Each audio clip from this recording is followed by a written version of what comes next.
You don't need Netflix, you don't need cable. Hop on YouTube, welcome to the hood table. Where we chop up locally and globally, been vocally. You don't really wanna miss out on these conversations. Just joke a little, laugh a little. Get that one in your system with your glass a little. Expose current events, talk trash a little. You never know, these opinions might clash a little. Get addicted to the content, got them binge watching. You don't like it, think you want invited, bet your friends watching in the house and your job parking lot before you clocking. They don't wanna miss a second of this HD content. Everybody think they got something to say, so it's an open invitation, bring it to the table. But if you come whack, just know we ain't buying in. We gon' probably turn you back and tell you something from again. Yeah, welcome to the hood table. You don't need Netflix, you don't need cable. Yeah, welcome to the hood table. You don't need Netflix, you don't need cable.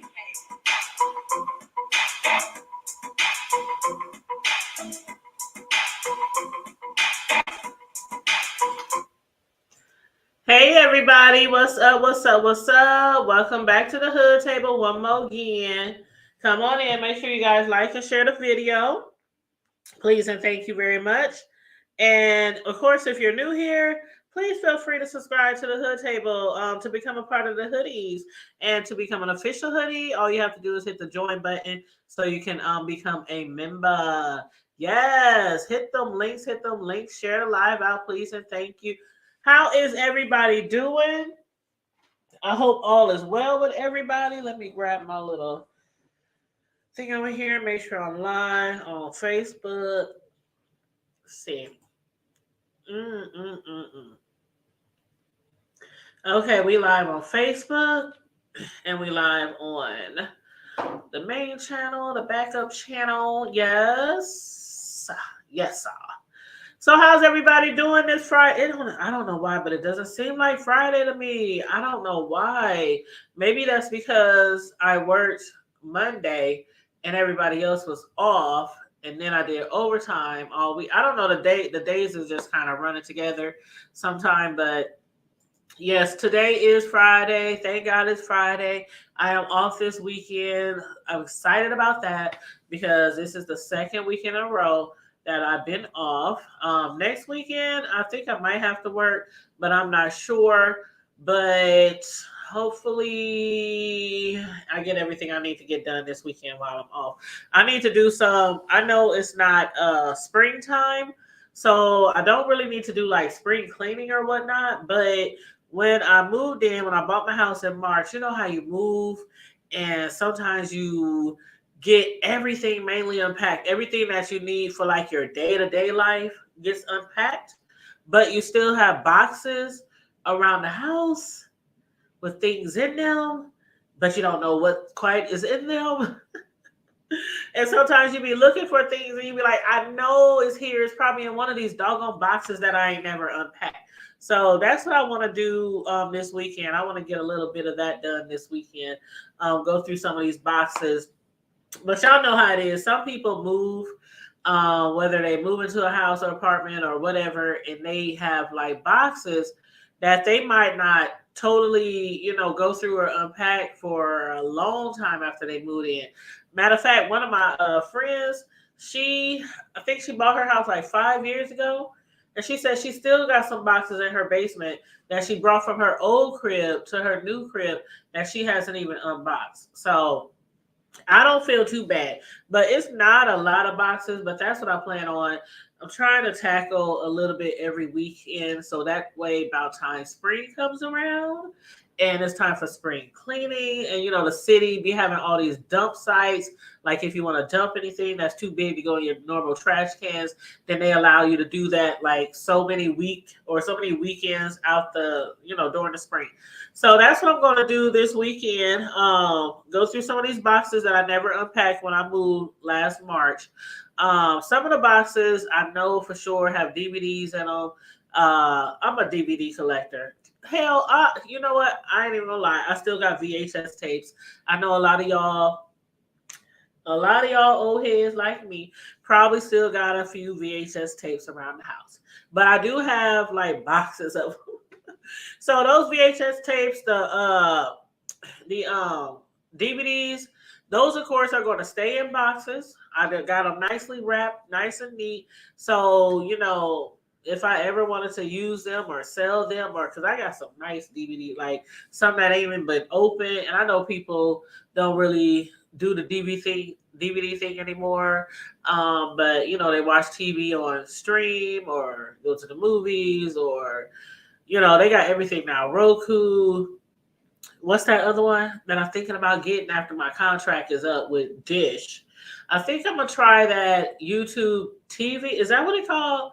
YouTube TV, YouTube Live, or something like that. I know a few people, including my best friend. I think they have the YouTube TV or whatnot. So I think I might officially cut my cable out after my contract is over, because when you move, if you already have like a cable service like through Dish or something, if you move, then your contract starts all over at the new address, and you got to do a whole year with the service.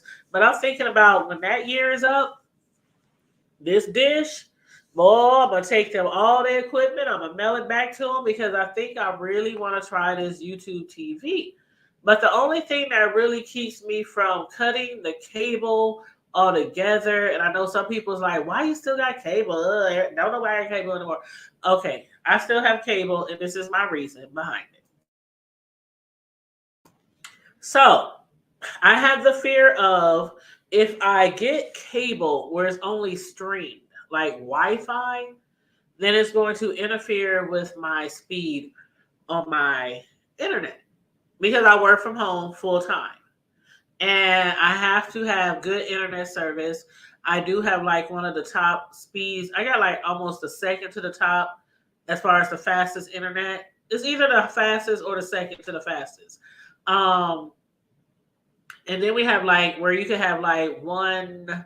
They got like two different passwords you could have, or two different speeds or something like that. One of them is 2.5 mega gigs or whatever shit is called. And then the other one is like 5 gigabytes or whatever. So my work computer, I use the 5, and I have like certain things around the house on the 5. And then the other stuff around the house, like my son's stuff, his games and stuff, I have on the 2.5. So that's with the internet with Cox Cable. But if I totally get rid of my Dish cable, I'm afraid that if I go totally just stream for cable, that it definitely might slow down my speed, and I have to have really good speed to work from home, because I have one of those jobs where you have to get so much work done per hour. And our supervisors look at that stuff every day. Every day they send our stats out.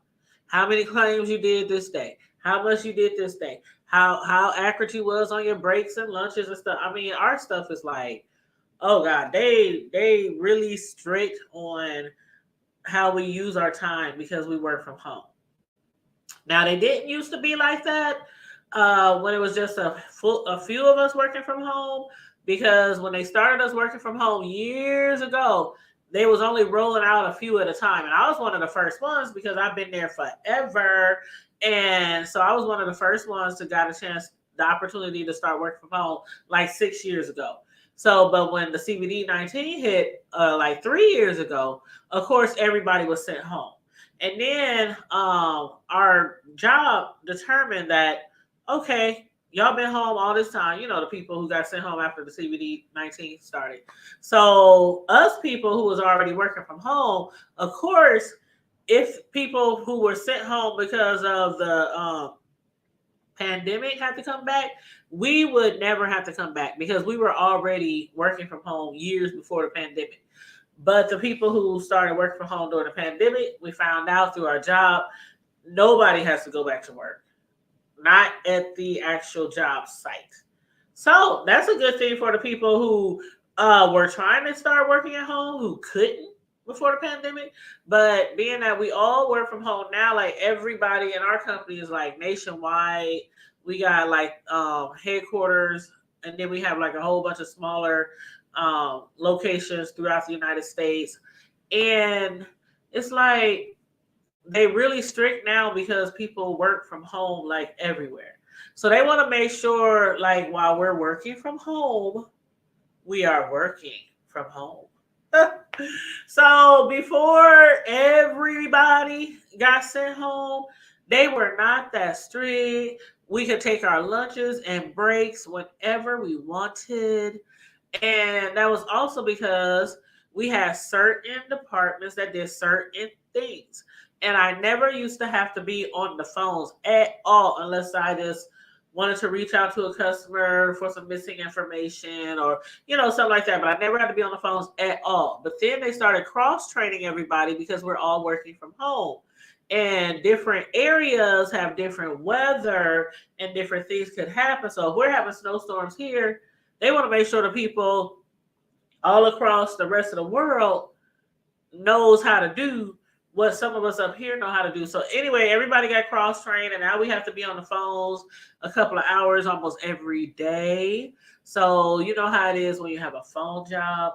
You have to have a certain time of the day when you have your breaks and your lunches and things like that because they got to make sure they got so many people on the phone to handle the calls anytime throughout the day. So that's something that has changed with my job, and that's something that I really didn't care for. But it's like, oh, what the heck? Spend some time on the phones a few hours a day. It's not that bad. But anybody who knows me really well knows that I did a lot of telemarketing when I was a teenager. I did a lot of telemarketing after high school. And so I never really wanted to be on the phones anywhere else again. But being that we all have to be cross trained at my job over the past few years because of the pandemic, it's like, okay, if I want to keep my job, if I want to stay at my job that I've been at for like 10 years, then I have to accept that I have to be on the phones a couple of hours a day. So I'm getting used to it. More and more getting used to it. It's just like, okay, I got a job. It's paying the bills. You know what I'm saying? I got good 401. I got good health benefits, all this kind of stuff. So sometimes you have to accept a change at your jobs, you know what I mean, in order to continue or maintain your way of living. I'll say that to continue your way of living. Now, there are certain jobs that people have where they make them do certain things, and it's just like, that's a deal breaker. I'm sorry, boss man, but I can't handle this right now. But child, shoot, put me on the phone a couple of hours a day. I'll survive.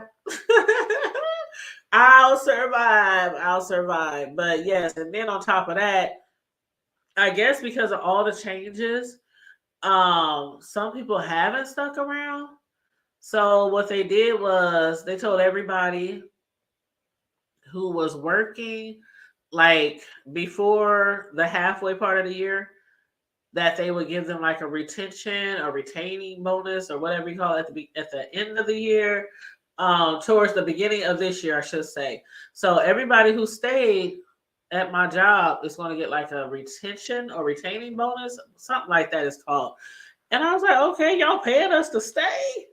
I'm like, I didn't know the turnovers was that high. But yeah, so so you gotta. It's kind of like in a relationship. So when there's change that comes, either you accept it or you walk away. So, and I'm not trying to walk away from my good old job. Please, nope. I'll just work the few hours on the phones that I have to work now these days. And after those 2 hours or 3 hours or however long I'm on the phone, I'll be like, yes, yes, bitch, yes. Okay, last call for alcohol. Then move on to my regular normal process that I do, during the day when I work. But yeah, so again, I am off this weekend. My friend, one of my closest friends that you guys know so well, she used to, when I first started the Hood Table, she was the first one to become one of my panel hosts, and that is Sammy D. And she was on here, matter of fact, was that my birthday night or New Year's Eve? It was last month. I think it was my birthday night or New Year's Eve. She joined us on the panel, and everybody's like, oh my God, that's Sam. We ain't seen Sam in a month of Sundays. So, yes, her birthday is this weekend. So, she's having a party at her house, and she wants me to come. So, I'm going to come. And that's what we're doing tomorrow night. And then my sons are taking me out for lunch or brunch or whatever you want to call it. It's basically dinner, but we're going early. We're going like, late afternoonish. They're taking me out because it's kind of like it's been really like cold here, really snowy and things like that. And they're like, okay, well, this is just like another birthday gift to you, take you out to eat or whatnot. Spend some time with my sons, with my grandson, So we're having a family day tomorrow, basically. And then again, like I said, after we go out to eat, where are we going? I think my son said he wanted to go to PF. Yeah, PF chains or whatever it's called. I just wanted some Chinese. So he was like, well, let's go here. So PF chains is okay. I ate there a few times in the past. I heard it's better on the coast than it is in the Midwest. But hey, I just got a taste for some I don't know if I want general what's that other chicken called? Sesame. Ooh, child. Let me know what's your favorite Chinese dish. But I love me some sesame chicken. And that added with like the stir fry, like the vegetable stir fry and shrimp. Like, have y'all ever tried it that way? Try some sesame chicken. Tell them throw in some extra pieces of shrimp. Tell them throw in some vegetables, like some greenery with the sesame. Fire. I'm telling you, fire. And then I'll be like, okay, throw me in a few egg rolls, a few crab ragoons, and I am good to go. So tomorrow when my son's taking me out for dinner, that's probably what I'll order. Some sesame chicken and because I ain't had no Chinese food in a minute. In a minute. What did I have today? Today we had fish. Yeah, today we had catfish.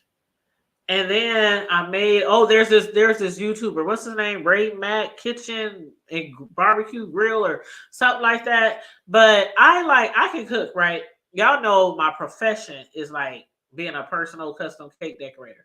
But I can throw down in the kitchen on regular normal food as well, especially the holidays. Ooh, child.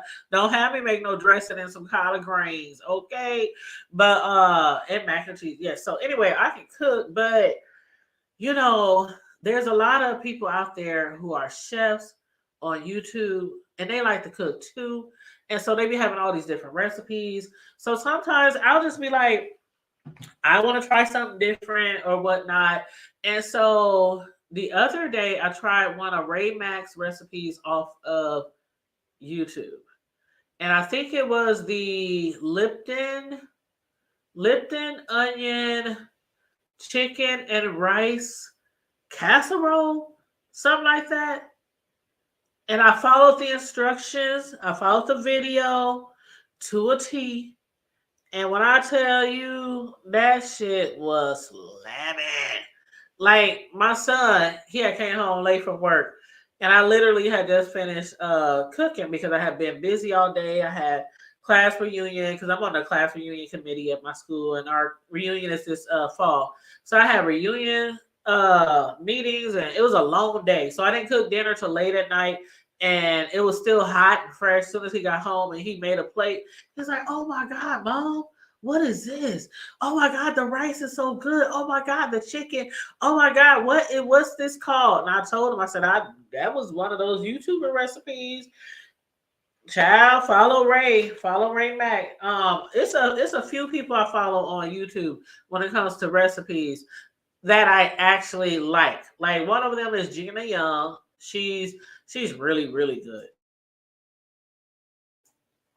Gina Young, Ray Mac, Antoinette. Is that lady's name Antoinette Young? Yeah, I think Gina and Antoinette. I think both of their last name is Young. And who else? It's a few others, but them is like my top three. Like my top three. Like if you talking like soul food, I would do Antoinette. And there's another guy that I like. Let me see if I can look him up real quick. But y'all, whenever my kids or anybody be like, you know how some people just hit you up out the blue. I need this recipe. I need to know how to do this. and I might be busy or working or something. I would hurry up and look up a recipe. Like my son had called me the other day, last week, my oldest son, and said, "Mom, when you making chili, do you da da da da da?" And I was working. I was on the clock. I said, "You know what? Here, this is the link from Gina Young's homemade chili video that I use all the time. You can't go wrong with that video." And they made it. And hey, so but yeah, it's like there's this older guy though. This older guy. Let me see if I can find it. And thanks for tuning in, you guys. Like and share the video. Like and share the video. Okay. So old school soul food. That's one of my favorite YouTube chefs. Does old school food. Ray Max, Kitchen and Grill. And who else? Smoking and Grilling with AB. And matter of fact, that was Smoking and Grilling with AB. That was his Lipton onion chicken and rice recipe that I use. And oh, when I tell you, I told my son that recipe was so good. I mean, it was so good.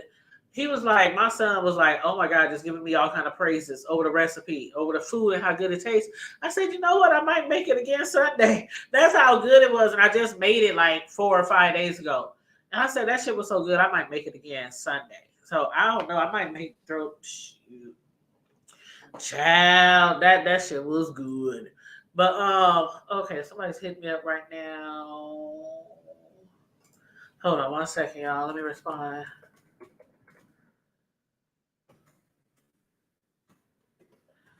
Okay, so I just have to hit somebody back real quick. But y'all, one of the topics I wanted to discuss. Did I tell y'all to like and share the video? Whoo, child. One of the topics I wanted. Let me pull it up.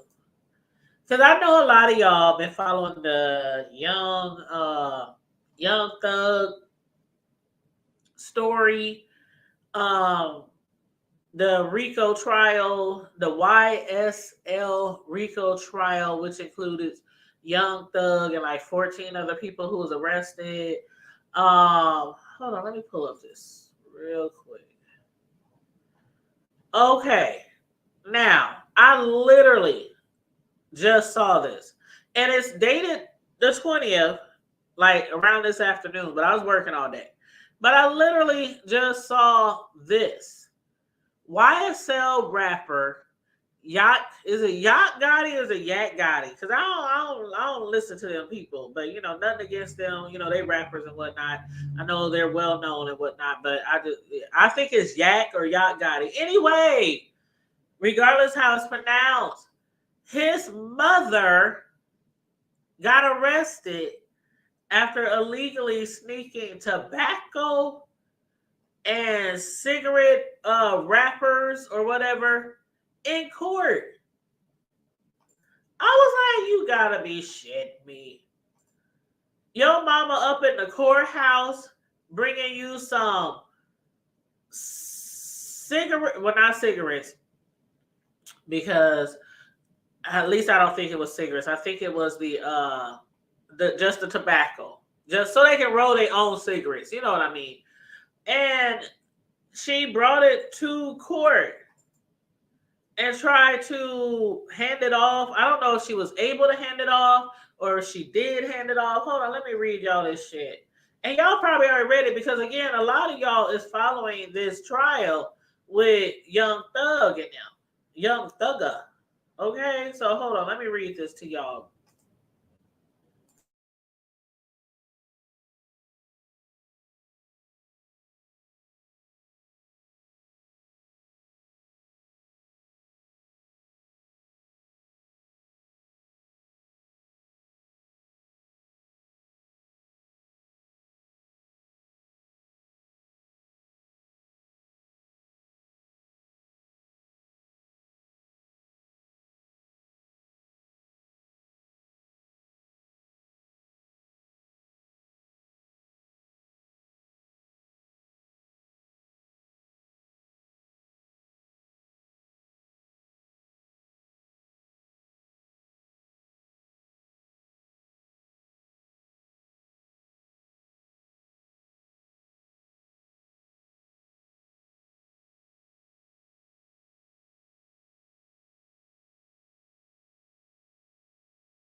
Okay, y'all. Okay. I don't know what's wrong with my microphone. I don't know what my mic is tripping. Hey, Vibrant, what's up? How you doing, love?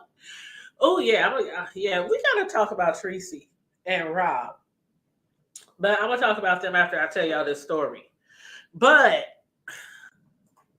hey, what's up, broski? What's going on? How you doing? I was just about to tell them about the story with the young thug ziggle, thug dizzle. That's what I'm gonna Yep. say, thug dizzle. You That know that is. whole Rico thing that's going on with them. What about it? How they keep having to halt the damn jewelry selection and everything because different members of the YSL thug group or whatever they are, gang group, they keep having people like their family members and friends bring in contraband and sneak it to them. Yeah, it's dumbass. Well, see, what the problem is was that he actually had a little small window of opportunity when they dismissed all them charges from running up in his home, or well, basically a lot of the charges that he had from previous. They were trying to use previous charges against him for like traffic stops, weed charges, all that shit when they ran up in his house the first time. Well, they dropped majority of that, and he was good because the judge was on his side. And then even the judge, even after the judge had was reading some of the lyrics and all that, he still had a little leeway before his partner to do that dumbass shit. And you know that the niggas is watching the black deputies and bailiffs is gonna be watching you more than anybody else.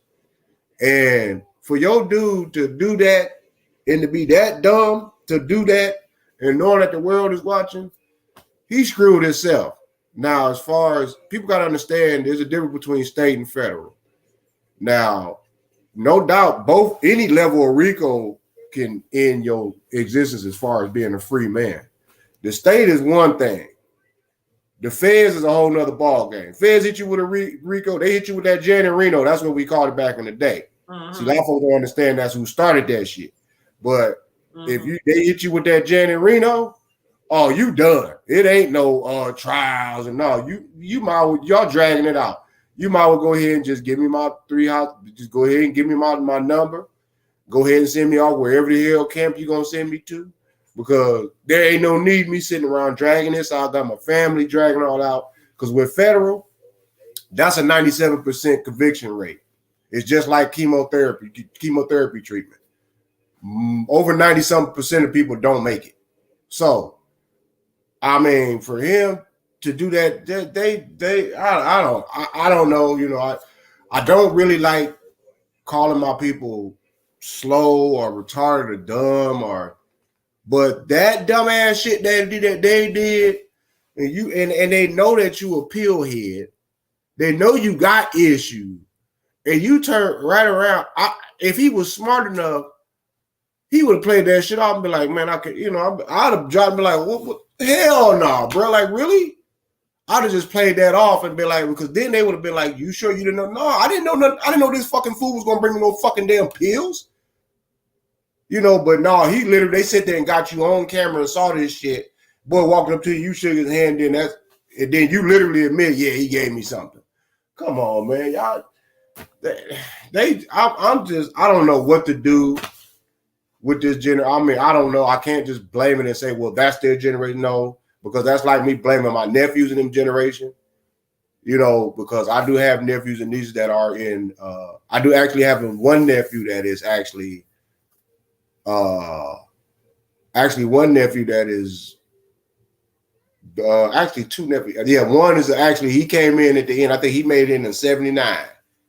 I think my nephew made it in '79 because after 1980. That was the next generation. Because baby boomers before us, 65 up to 80 was Generation X, which is us. And my nephews and them is Millennium. And then after Millennium, after 2000, I think it's 2002 or 1, I think it's Gen Z. So, right. Here's the thing. They for them to do that, and I know that they can't tell me that a lot of things. It ain't just the music, but I can tell that a lot of movies, a lot of things, these fictitious type of things and programs has influenced. Hell, some of this shit even influenced my generation. A lot of it, but I've never seen hell. El Chapo ain't even doing shit like that, even though he couldn't. I mean, come on, man. I mean, there's kingpins that couldn't do anything like that. You know, that it's like, come on, man. You literally got the world watching you. You got the state of Georgia want your ass. They using one of our people to literally crucify your goofy ass. She getting threats. She ain't backing down. Then you also got people too that's playing both sides. It's like, well, if he's saying now that ain't none of my people in my crew, but yet and still it all keeps pointing back to you. If he would have just sat his ass down, shut the fuck up, didn't say nothing, deal with what he had to deal with, he could be getting ready to get released. But no, what he just got caught up with, he might well kiss his ass goodbye. He's done. They're gonna hang him. They're gonna hang him just off of that. Mm-hmm. You brought drug paraphernalia in the fucking courtroom. I'm just tripping because not only it's like 3 people so far. Like one of them was Yacht's mother, and they looking for his baby mama too. And then somebody else did it as well. Like Thursday, Wednesday, like 3 different occasions. They doing too much. And they bringing in, they sticking it up their stuff, and then they got to go to the hospital to get it. That's because they've been watching too. Y'all on RICO charges, and y'all having people, your family members, your loved ones, risk their lives to bring in contraband. Well, that's why they were doing the video trial for him, because then with that they wouldn't have to worry about that. And they probably most likely gonna go back to that where his ass is sitting up in that damn cell and gotta be, getting tried. And it's like basically when they brought him in the courtroom, it was kind of like, okay, we might have to let this guy go. I mean, yeah, we're gonna have to keep him, we're gonna have to sting him in his pockets. We're gonna have to keep him on very strict. I'm talking about he can't even drink a glass of water without it being tested. But he fucked that up. Apparently he don't want to be free. Because go ahead, sorry. So no, you good, because I'm about to say, so there's no way on this planet, if I'm knowing I'm facing damn near up to life or just even 10 years, 20 years, come on, dude, this is the wrong time to be going to prison. In life. I mean, no time is a good time to go to prison, but this is the wrong time when there's the greatest exchange, transfer of wealth, ownership ever known in human history. Has been going on since at least the mid to late 2000s. And when Bitcoin came on the scene in 2008, that was the elephant that was in the room. So here it is. We are about 12, 13 years into the game of this transfer. And now you are facing the rest of your life to go to prison. Like you came up in the hood, you came up broke a little bit. You got rich, and instead of you doing the nigga shit before you got rich, you wait to get rich to start doing nigga shit that a nigga would do coming up in the streets. Like ain't y'all learn from the Ice Cube days? Once you get rich and famous, you leave all that hustling and all that shit. Come on now. Y'all doing shit backwards. Y'all doing it backwards. That's like Fetty. I didn't understand the shit with Fetty. Now that is a stupid situation. See, Fetty got hooked on with the feds. So Fetty gonna do that time. Whatever time that they gave Fetty, if they gave him 13, 15 years, he's gonna do almost every last bit. So because why? Instead of him just being cool and cordial, he took the money that he was making. These niggas they done ran a motherfucking drug ring from Cali to Vegas to back to Jersey. Now, why would you do that? Child. Everybody want to be BMF. Everybody want to be Big Meat so bad. And to be honest with you, Meat said it in one of his main interviews. He said there will never in this lifetime. He said, we are the last. There will never, ever, ever be nothing like this will ever happen again where it's a bunch of niggas from every major city in this country, every state, and we all got money. He said it'll never happen again. And guess what? It ain't happening because why? At least not on that realm, not in the streets. No, it's just period. Just I'm talking about something like no, I ain't gonna say no businesses and nothing like that. Yeah, that's what I'm saying. Like, of course, there's celebrities, there's all doing businesses together, but we talking about on their type of level. Yeah, that's what I'm talking about. Well, see, Richmond they had more money than these entertainers. That was $1 million that's the black mafia. That's like, I mean, okay, now it may still be like other organizations out here like that, but not us. Not us. Because we don't know how to get shit done properly. Like, no, what it is that we don't understand. We too busy worrying about if his girl gonna come run up on me and hop on my shit, or you too busy, or you got a bunch of millionaire Negroes, a bunch of niggas up in there that's in the room is probably about worth all together. We ain't even talking about Meech, but we just talking about his cronies. We talking about probably about niggas up in there worth about $50 million. Right. Just normal niggas. And y'all all up here fighting. Y'all all over here pissed off because this girl that y'all just met, or when y'all used to work with her at the call center way back in the day, y'all done got rich. One of the homies done banged her out. The other one, he hollering at her, and then the nigga that got his eye on her. So you got all three of these cats that's pissed off, and somebody that's what they would call somebody that's a minimum wage. I don't knock nobody for what they make. I'm just saying, compared to a multimillionaire, they're wage slave. Basically, she went from riding the bus to basically riding a passenger seat in a Bentley or a Rolls or a Range or a Ferrari or a Lamborghini. So y'all can literally take some of the money y'all got and build you a woman if that's the case. I'm just just being hypothetical. But you can be a Frankenstein and build you one of the baddest whatever the hell you want. But y'all over here fighting over somebody that Lil Ray Pookie, Lil John, and Edgar and Lil Julio and Raimundo's and Lil Charlie and all them that ran through and then Ben ran through and continue to run through. So you got a bunch of rich cats fighting over small time shit. And just like people don't understand, BMF kind of went the same way as I don't know if you remember, they used to be called the Round Table back in the Nicky Barnes in them days. That's when you had Frank Lucas. Huh? I think she didn't let you take her out. Nah. What she do? She at the door. Wow. But yeah, that's what happened was they did. Here's what we did. Here's what we screwed up at, sis. Oh, hold on, bro, real quick. Let me just say hi. Hey, Tony Dimples. Just address some of the people that's speaking to us. Hey, Tony Dimples. Thanks for joining us tonight. Make sure you like and share the video. And Hatch said, what's this about? This is just a Friday Night Live, free for all, open panel, open discussion. We just discussing all kind of topics from the hood to the White House and including YouTube B sector. So that's what Friday nights are about on the hood table. But yes, go ahead, bro. Oh, my bad, sis. I was just, but yeah, that's unfortunately is the name of the game. I mean, what's going on is because it's like what the hell, man? Like, why? When Guy Fisher, when those were the original kingpins of the drug game back in the 60s and 70s.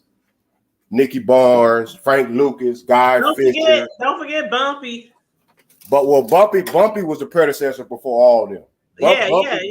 Bumpy came up with the Lucchese and the Lucchino crime family and all that. Right. From the Al Capone days. Yeah. But we're talking about Guy Fisher and all those guys. They were all proteges. Nicky Barnes, so even though he was the world's biggest snitch, they had MO, and their MO was no matter what we do. The number one rule to that round table is that you do not covet or sleep with the next man's wife or girl. Off limits. Well, somebody got the dipping in the pot. And I think it was Guy Fisher. I think what it was, and Guy was Nicky Barnes' right-hand man at the time. I believe he got the poking on Mrs. Barnes a little bit too much. And Nicky didn't like that. So that's how Guy Fisher and them went down. Because Nicky said, what did Nino say in New Jack City? If I go down, it's a whole bunch of motherfuckers going down with me. A whole bunch of y'all going down. We all going down this motherfucker. Exactly. And that's exactly what happened when that man found out that his boy, his right-hand man, was poking his wife. Now that was the number one rule. We gonna everybody got their own territory. You run East New York, or you run Lower Manhattan, or you run Brooklyn, or you run this, or you run that, or you from Philly, or you running this from Jersey. You doing all this, but still, regardless of how much money we make, man, don't touch my wife. Even if I gotta go to prison, dog, don't do that. But what did he do? He waited till the man got locked up, Mr. Untouchable, and he went to work on that woman's ass. Oh, tore her ass out the frame. Oh Lord, like Rob doing the Tracy. Worse than that. Anytime that you bring down a multi-million, and I'm talking about tens to hundreds of millions of dollar empire between you and other dealers, anytime that you break that shit down because you pissed off, yeah, that's a mean stroking right there. That means when he got out of prison, she was a little bit hollow. She was a little bit too hollow for him. Like, okay, somebody else was packing more than me. No, I'm still cracking up because Tracy said, it didn't fit, y'all. It didn't fit. And you know what? I was watching her video again today, and when y'all was talking about the gum, I was like, hold up, because I was watching it on fast. You know how you can speed up a YouTube video? So I was trying to speed through it. And so I slowed it all the way down. And I saw what y'all was talking about. Tracy be tearing that gum up. All you hear is smack, smack, smack. Like, I was like, "Oh, Tracy, spit the gum out, honey. Spit the gum out." Yeah, and I couldn't do it. That's why I had to fast forward to all the good parts, because all that, ooh, child. Ooh, and that I know that's irritating because I got let me tell you something. I got friends who pop gum really loud. Don't do it around my. I'm telling you right now, do not do that around my wife. I can't stand it. That's like a especially my girl. She will slap the shit out of their ass. They come around here smacking with that doggone gum. That's a pet peeve. All that smacking and popping and pop. Mm-hmm. I'm on boy. But bro, like, why the hell do they? Okay, so let me tell you, because I told a story on here before, but I don't know if you heard it.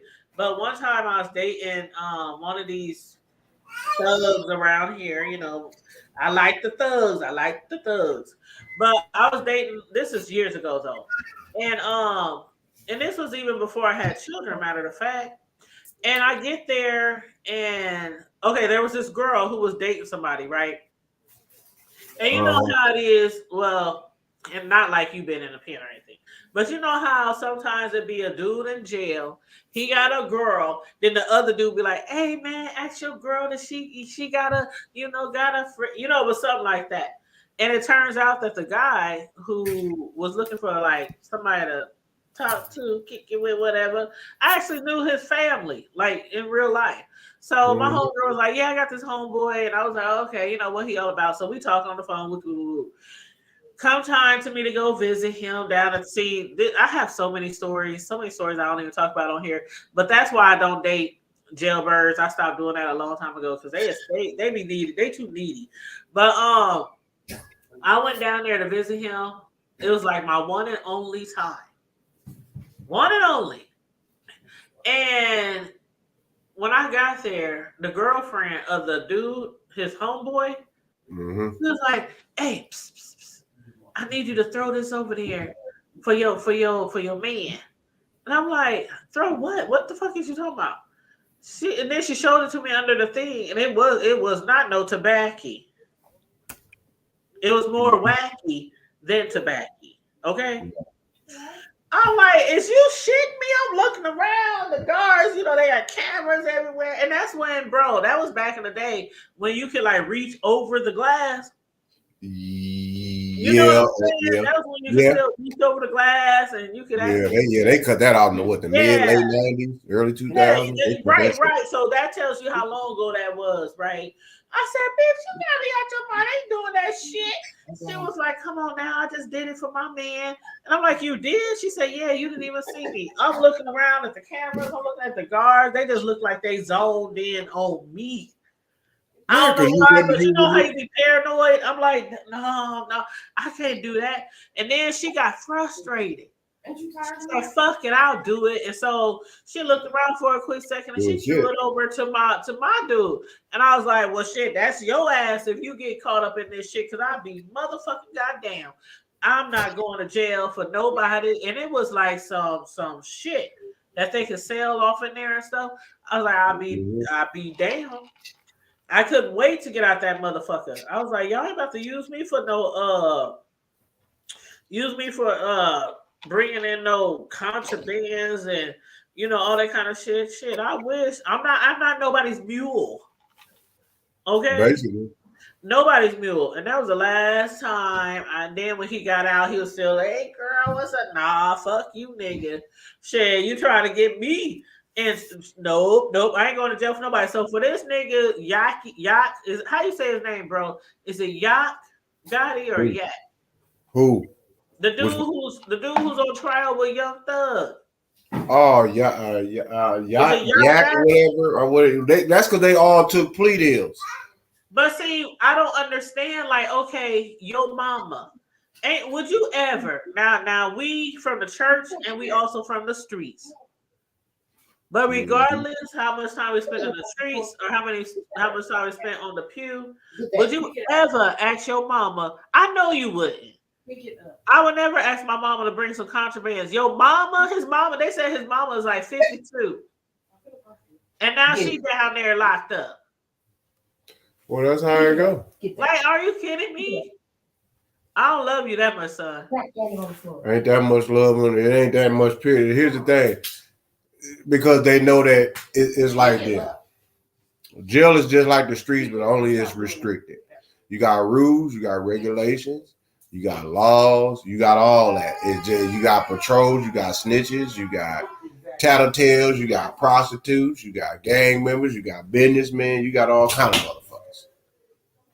And the difference is up in there, the warden and the COs run that shit.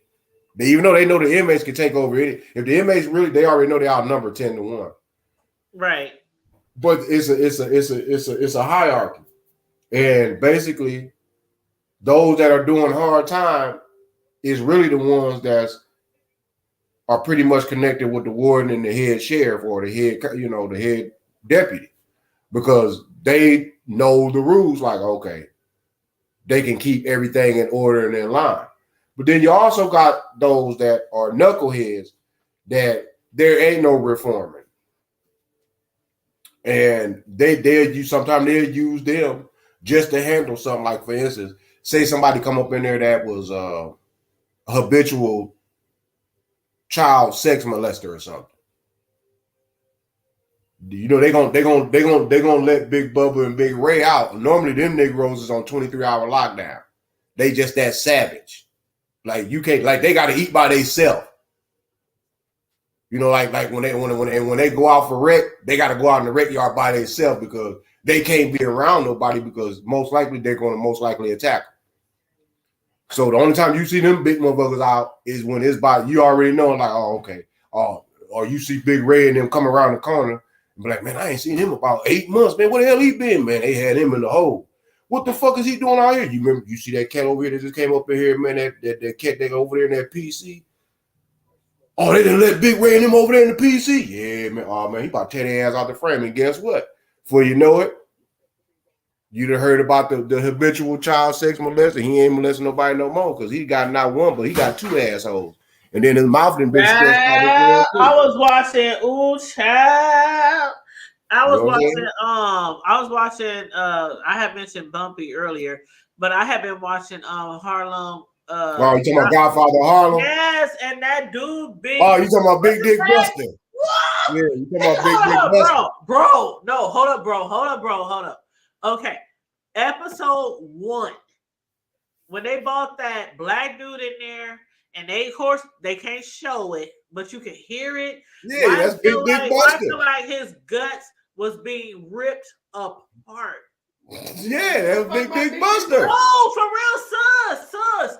I have to rewind it like 10 times because I said I know my ears is playing tricks on me. I said it sounded like the dude was being stabbed all up his. Yeah, he was getting stabbed. No, but it sounded like he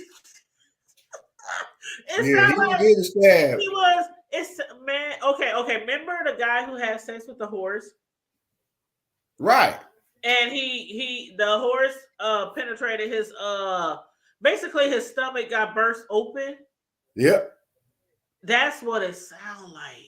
That's too bad. Well, that's what it sounds like. BDB like, went up there. Oh my God. And I mean, I know, I said, how big is big? Oh yeah, he got the talking. It had to be like 20 inches and 5 inches right. It ain't got nothing to do with it. Sounded like it sounded like he took a broom and just.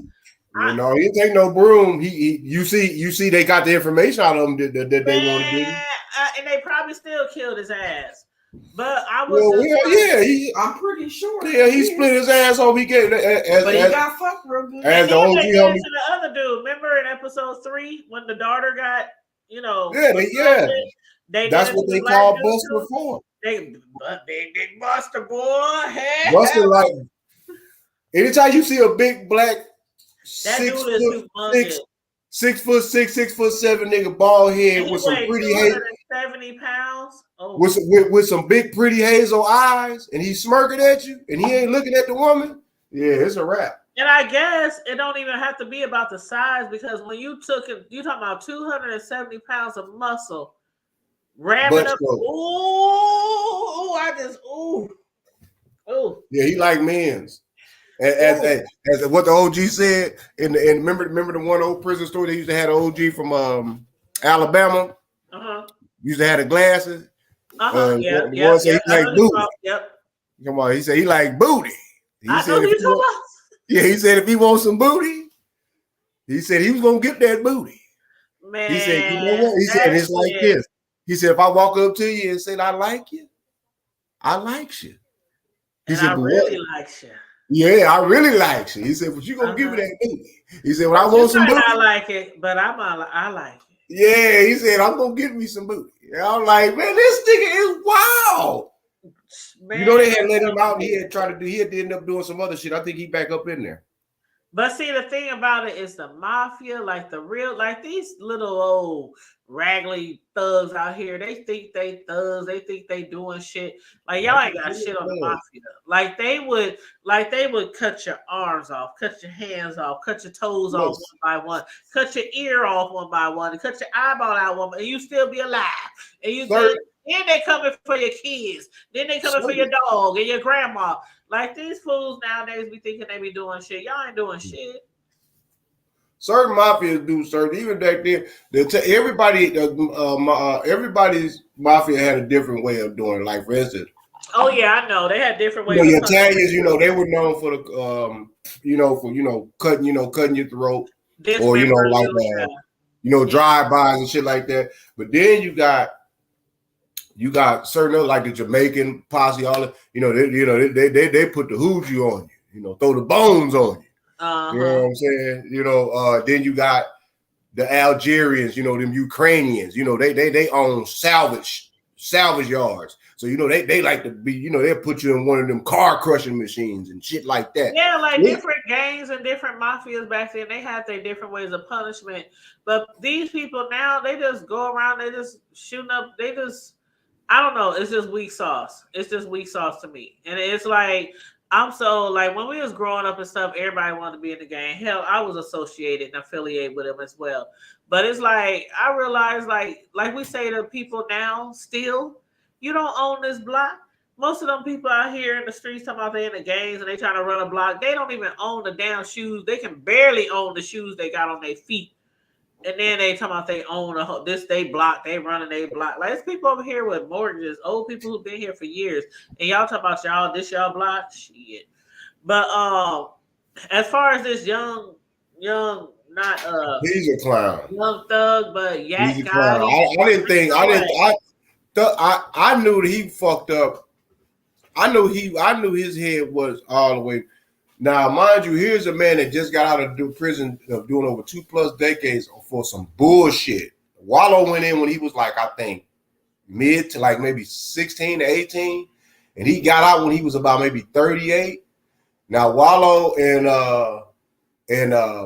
what's that boy name? The other rapper dude. Oh my God, man, from Philly. Oh, what is that boy name? Because he's funny as hell. But Wallow and Gilly the Kid, they done signed over. They stuck with it. I think they started their podcast back in like 2012 or something like that. But they stuck with it. And they ended up getting $100 million contract off of Barstool or whatever. They're kind of like one of the world's biggest companies that promotes, YouTubers and podcasts or whatever. So, like the man was telling him then, he said, little do you understand that you got niggas that's standing around us right now in this room that want to see you fall. The young thug wasn't even listening. He said, man, y'all got to be careful, man. He said, because I don't care what you're doing. He said, man, that Rico, they coming. Less than about a month, a couple of months after that, what happened? Young thug got his ass caught the fuck up. After this man specifically told him, this is somebody that's just did 20 fresh over some bullshit, damn near 25. And for somebody to come out of the prison and tell you that, and they know all about your shit, about Joe K, all that tells you something. You should listen. But no, they don't want to listen. Then you got this idiot 21 Savage. Because, I guess it's an app out here called Clubhouse. Where it's like a public app. Mother just be talking. Well, he on there just talking. Man, my dudes, they got bodies. I got cats up in Chicago. I got cats all over everywhere. Man, nigga, we'll kill you. Or you'll be a dead motherfucker. Or I ain't got this kind of money for nothing. We'll kill your ass too. You know how many steppers I got in each state and each city and blah, blah, blah, blah, blah, blah. I mean, literally talking on some shit that he thought was goddamn me encrypted. He's another one that's about there. And his ass is from London. And he was over here illegally for the first 5. He was supposed to come up here on a visitation pass, and that nigga ended up staying over here for about 5 or 10 years. Didn't even tell. And 21 Savage then got extra rich off of that mumble rap. Like real talk. So yeah, all them, they all run in the same group. In the same, they did I can't stand that mumble rap shit. That's why I like my old school rappers. I mean, it's to each his own. I can't knock somebody that's if that's what is hot and hype at that moment. Okay, I think it's then ran its course. So now I don't know what is what now. I just know what I like and I listen to. Of course, my daughters, they be funny because anytime they want to hear some music, they like, no, we know you with the gangster shit. I'm like, everybody that's what that's because if you see me or heard me, you wouldn't think that I can jump you will see me in my Chucks and Dickies and got my hair, braided down or something, flagged up or something. You wouldn't think looking at me, I can go jump right up in there next to a cat in a 6-piece suit with a Dobbs hat on and some Stacey Adams, smelling like $1 million on a Hammond B3. You wouldn't think I can go sit right over and tell him scoot on over, partner, and get on over there and play that nigga's ass up under the table. People, it's the stereotype shit. But they took the stereotype, they started to live out, instead of art imitate life, they started to let life imitate art. It's just certain things that you just don't do in life. And killing without no reason is one of them. Call yourself a stepper? No, that ain't. I The only steppers I know, I'm gonna be honest with you, and this is just me personally. Most of the steppers that I know, there is some that's still walking around, but most ain't free. But majority is dead. I can speak from my town and the city, all the way down here to the town, to the Brazos County, Bryan College Station. And I can guarantee you, most of the steppers that I know, they taking dirt naps, or they got 2-3 life sentences, or they real quiet. Extremely quiet. I don't know what the outcome is going to be for these young fellows. He's done. They took a plea deal, sis. They folded on him. They folded. I'm just like tripping because, like we was talking about earlier, before you got on here, there has been 3 incidences this week where defendants were found with contraband in court. Jim Jones didn't even fold. You remember when Jim Jones and the 9 Trey Gangsters and all that shit went, and when what's that boy 6ix9ine Tekashi got to talking and took all them. If y'all notice, y'all forgot about that. Jim Jones didn't nobody take no plea deal. Nobody. Yep. Well, these guys, basically, they were saying this week that the reason for the delay is we have yet another incident of alleged contraband being introduced to our space, and as a result of that and the subsequent investigation, one of our inmates unfortunately had again to go to Grady Hospital. So in the interest of the propriety, we're going to go ahead and recess for the day because Ms. Cullen's client cannot be present. And they said in an earlier incident, the judge said at a security checkpoint, some particular individuals attempted to bring clothes for one of the clients. So they bring in clothes to court, they bring in contraband to court, and they said, like, you don't bring shit like that to court. When they in jail, even if it's clothes, you have to take that shit and get that shit checked in. Like, who does? Come on now. But anyway, they said on Tuesday, the judge revealed that Yacht Gotti, whose real name is Diamante Kendrick, was found with tobacco in his clothes. So they brought clothes with tobacco in it. Gotti's mother was arrested on Wednesday, and they said the contraband was intercepted before Gotti received it. So they bringing clothes to the courthouse like they don't know that they gonna check the clothes. That is crazy. They said Gotti's attorney, Doug Weinstein, told deputies he received a bag containing clothes on behalf of his client from his mother. The attorney added that he received a text message from Gotti's baby mama who said there was a sealed envelope inside the bag. I have him on the block here. The bag was given to Fulton County deputies who found tobacco wrapping paper and tobacco products. Gotti's mother was slapped with 1 count of criminal attempts to commit a misdemeanor on Wednesday, and she was released on $1,500 bond. The woman has denied knowledge. Okay, so you bring in your son some clothes and you denied that you knew it was contraband in there. And then they said an arrest warrant is issued for Gotti's baby mother, who will be charged with criminal attempts with intent to commit a specific crime. So yeah, they ain't even like in the pen serving the time. They already added more shit onto their shit. But child, it's a mess. It's a mess. Yeah, I already know, sis. It's you know what? Anybody, you know what? They ought to be here. Here's a fool and his money shall soon depart. Ain't that what the scriptures tell you? What you say? Ain't that what the scriptures say? What they say? A fool and his money shall soon depart. Oh yeah, that's what they say. Yep. Oh, that's what the words say. Ain't that what they said the words say? They said that's what the words say. Yeah, I'm trying to tell you the truth. I'm telling you what God loves. A fool and his money shall soon depart. And guess what? Where's Miss Senslow when I need her? Most of these people, most of these folk actually are fools with their money. That's why they get apart from it. They lose it.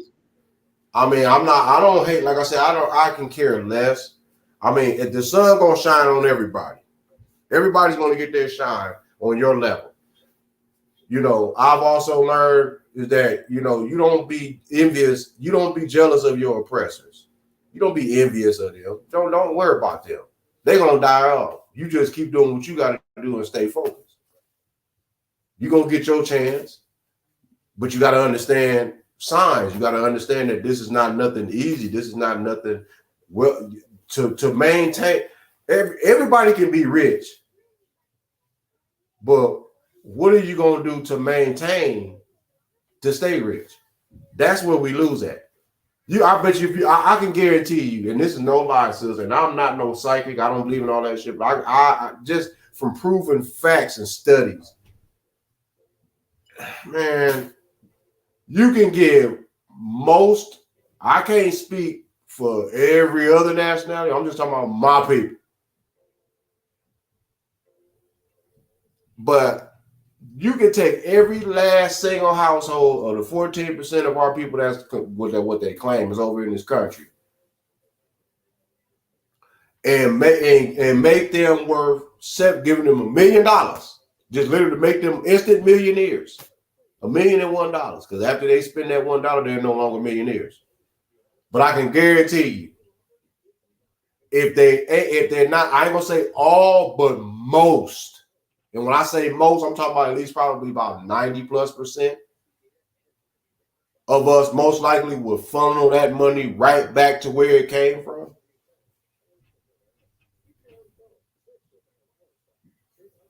We don't even know how to set up trust funds. Yeah.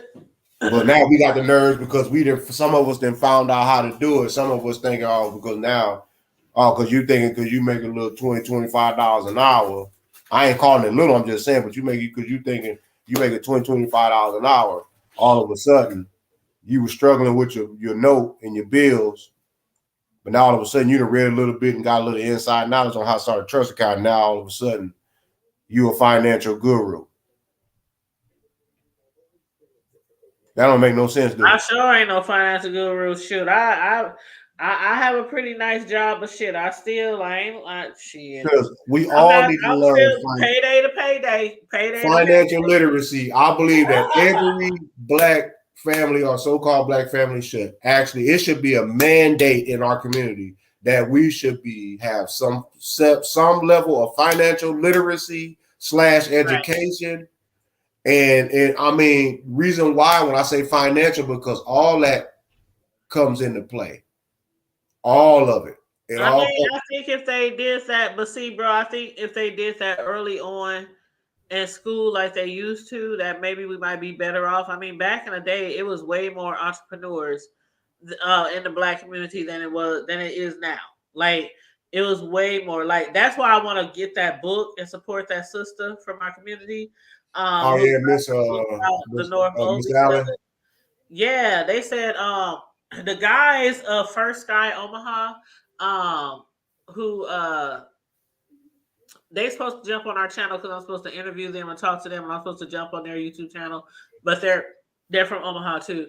But one of the hosts is his auntie who wrote the book, and he says she has been scrapping for years, putting all kind of pieces together, articles, like she has history. A plethora. That's history, man. I believe I know that history. Yes, and so she got. I mean, there's pictures from way back, and even on her Facebook page, like she posts stuff about North Omaha all the time about stuff that things happen in the back in the day. So I definitely want to bring her on here to interview her and support her book. Because a lot of these young Thundercats today, they don't know the real history of even where they from. You know what I mean? Yep. So I'm definitely looking forward to that. I ordered the book. I know Karma Diva said she ordered the book, and I'm ordering the book too. And I said hopefully Bro can order the book too, because I want us all to talk to this lady and interview her, and I think that'll be a great discussion. Oh hell yeah, that would be some kick ass, man. It's on Amazon. Huh? Is the book you get on Amazon? Yep. I dropped the link in our chat, bro. Make sure you share the link with sis, because you can get it on Kindle. You get it on Kindle, or you can get the paperback, or the hardcover. Did you say to get it? You said you can get it on Nintendo. No, I said It did say I said on the Kindle. I'm sorry, I said on the Kindle. Yeah, it sounded like you said Nintendo. I'm about to say hell no. We play Nintendo. Hey, Nintendo now, don't get it twisted. Nintendo was my Xbox back in the day. No, for years, we I had Nintendo. every game console. I was one of the first ones in the hood in North Omaha that had a doggone me Nintendo. I'll tell you, my brothers, we used to have once my sons came along, you know, every few years they get a new game console. And for the longest, my sons would just throw the old ones in the closet. So for years we had everything, the N64, the Nintendo Genesis, I mean the Sega, like we had everything, all the different Xbox. I had the original. Yeah, Atari. We had everything. And then finally I was just like, y'all, why are we holding on to all this stuff? And y'all not using it. We had ColecoVision. So I got rid of it. I had ColecoVision. Yeah, I grew up with game systems. The television. I had actually. Yeah, we had the 2600. Mario. I used to play Mario Brothers faithfully. Man. No, we had the Atari 26. Me and my dad used to play Mario Brothers. My dad, because he knew how to get to the final level. I was saying that Princess over and over and over again. Man, the minute I learned how to get to that level, my dad stopped playing. He was like, okay, once you get to that level, it's like, but that was so wrong. But he had figured that shit out like months. And used to irritate my soul because he knew how to get to that final level, and I can never do it. It takes losing about 1,000,000 times before you get it. But I kept trying, and I kept trying. And the first time you save that damn princess, the feeling is like you just literally won the Powerball. See, I grew up on like I said, Atari. We had the Atari 26. Atari, we had all the Atari cartridges. We had 52, the Atari 5200. Yeah, 52 was the high. No, 52 was the highest, wasn't it? Because wasn't it the 26? It was 40, the 27 or 2600, and then 50 or the 5200. We had a 5200. Then they came out with the Intellivision. That was the brown joystick. And then we ended up having the original Sega. Genesis. No, this was before Sega Genesis. I'm talking about the Sega Genesis when it was in 2 parts. Okay, like I said, Intellivision was after Atari, and then ColecoVision came with the big ass joystick with the knob and the big push buttons, like a phone. Yeah, that was the ColecoVision. We had because my dad had. And because he was in a wheelchair, so he had the steering wheel, Dig Dug, Centipede. Gallagher, big ass controllers, Cubert, Frogger, Donkey Kong Jr., the Pac-Man franchise, Miss Pac-Man, Baby Pac-Man. I'll be killing it in Pac-Man. I miss Pac-Man. Pac-Man. Shit. What else was going down? Oh, remember the one game. It was the jungle game, man. I can't remember that game. Pitfall Harry? Yeah, Pitfall Harry. Shit, man. Hell, I'll take y'all back to even Oregon Trail, goddamn it.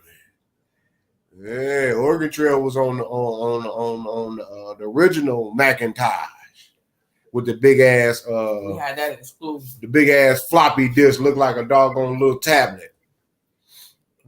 Yeah, Oregon Trail, where you had to follow the trail and answer the questions to get to the next levels and the moves in the trail. Yeah, that was Apple. That was back in the early 80s. Little kid, man. And then you got, what else did we have? Then Tron. They had that game. And then pole position. Mm-hmm. And then you had Spy Hunter, and that was the James Bond game. And then Duck Hunt, and then you had and then when my joint was Crazy Taxi. When that came out, I think that was on Sega, or was that a Sega game? Crazy Is that kinda Taxi. like a paper You can boy? you can pick up Right. people and just you be driving around crashing into shit, all kind of shit. You pick up coins and Crazy Taxi was that joint.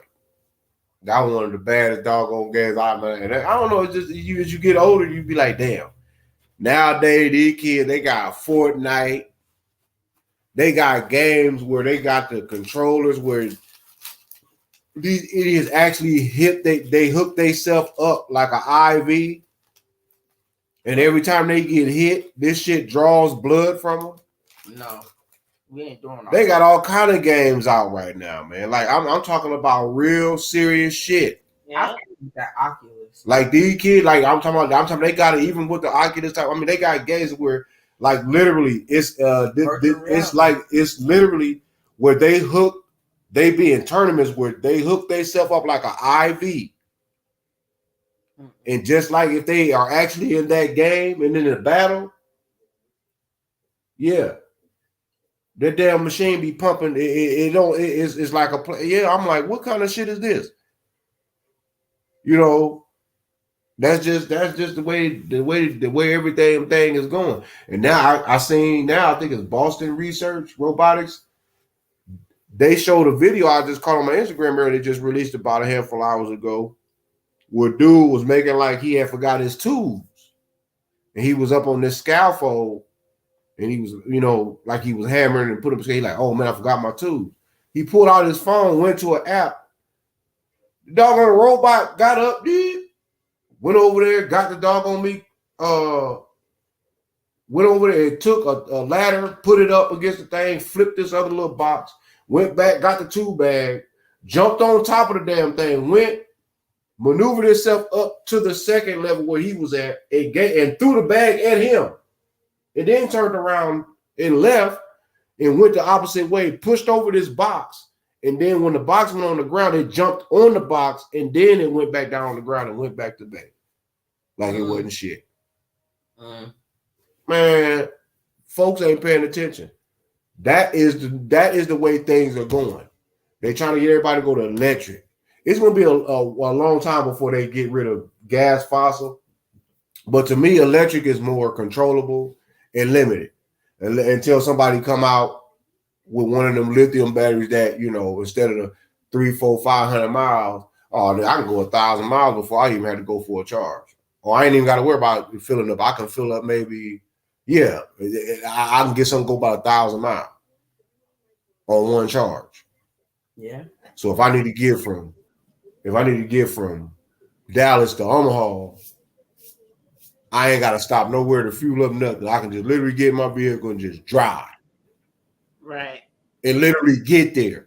Matter of fact, they got a super thing, a rail line that they got going on down here. They've been fighting tooth and nail with these landowners, but I can kind of understand the landowners too, because a lot of that, but at the end of the day, you still y'all gotta grow. But they're trying to put they want to put a rail line from, it's called a Golden Triangle. And basically it's going to run from Houston to Dallas, and from Dallas to San Antonio, and back to Houston. But it will make stops in Austin, Waco, on 35. But if you're coming from Houston, going straight to Dallas on 45, it's going to go that route. So what they're trying to do is, if a person say somebody live in Dallas but want a job in Houston, take them about, I think the commute they say with the super train might take about maybe like 30 minutes. No. It'd be about an hour. Because you gotta think that's just we already an hour and a half from the H-Town. Then we're another about an hour and a half away from Waco. So that's about 3 hours from Houston to Waco on 6. So if you're going from Dallas to Houston on 45, that's gonna be about 4+ hours. So you figure about an hour commute, hour and 15 minutes. Who wouldn't do that? It's just like a very comfortable train ride. So I live in Dallas, but I work in Houston. Exactly.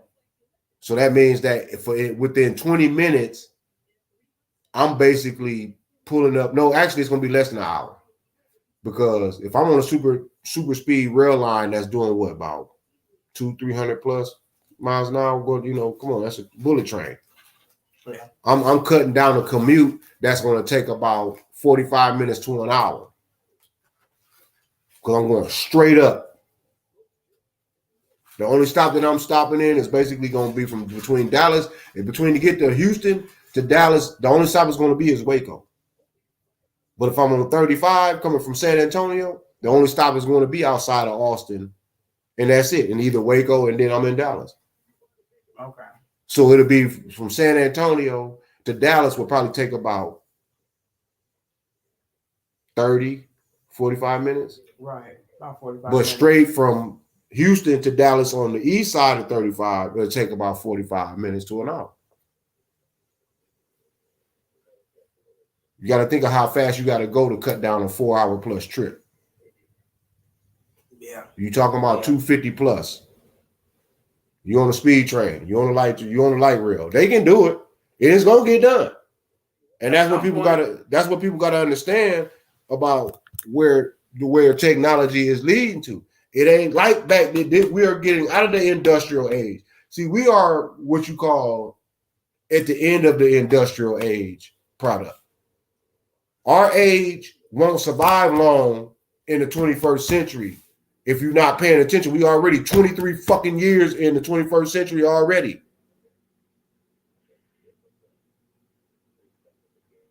I came in the middle to the end of the Generation X. We already past millennial. We already in Z. We ain't got too many more generations that we're going to be around for to be seeing. 100 years from now, these motherfuckers going to be floating around like Jetsons. Exactly. It ain't going to be 100 years from now. It may be about within 20. Very true. The Most High, we say the same, and we able to live. Doing it somewhere. It's already being done. Man, the law say the same. I'll be 68. Real talk. And I would love to see that. Shit. I can tell them a story or two. They're going to be like, dang, y'all had to do that, to do this, to do. What kind of ancient technology is that? Y'all had to use Walkmans, CDs, tape, portable cassette, VCRs, DVDs. Damn, portable heaters. Oh, man, I can just click this button right here, man. And, I get a Wakanda Forever suit on. And I can just float around. Right. Really? Oh, okay, that's it. Oh, man, you guys are still lighting fire? You're going to burn yourself up. We don't do that. We just take a little bit of, we take a drop of this essential oil, man, and whatever your pleasure, brother, is in that oil. Mm-hmm. Really? Mm-hmm. Well, you can stare in this app, man. If you want to be zoomed out like a crackhead, guess what? You're going to be, because it's an app that's going to, all kind of shit. You want to feel like that you own pills and ecstasy? Oh, yeah, man, we got something for that too. That total recall shit. Yeah. But in reality, shit gonna be fucked up. What's up, sis? I said, Lord have mercy. But you gotta understand though, they've been telling us about what they've been telling us about what was going to be the inevitable anyway. They knew about military technology at least 45, 50 years ahead, minimum, on each advancement. So since the military been around, they've been ahead of us on researching and testing. That's why stuff is so classified. And the stuff that by the time it comes declassified, we thinking, oh man, we got that shit. Oh man, you ain't got the latest, man. Hell yeah, I do. I got some quinterabytes. What kind of shit is that? That ain't shit. Man, that's like 5 years old. What you mean quinterabytes? Man, I just got this shit, man, this shit. Nigga, I got some shit called zettabyte. Huh? Zettabyte? What the fuck is a zettabyte? It's a million quintettabytes, like what you talking about. Damn, for real? And so, you know what I'm saying? It's always something, we always changing up, man. We always advancing. We advancing every single damn day. My grandbabies, all them, man, they're gonna be. I look forward to them to being wise. Cause they just had another. Can't wait to see her. Oh, you just had another grandbaby? Yep. Congratulations. Yeah, that's all great. Yeah. Hey. Yeah, eventually,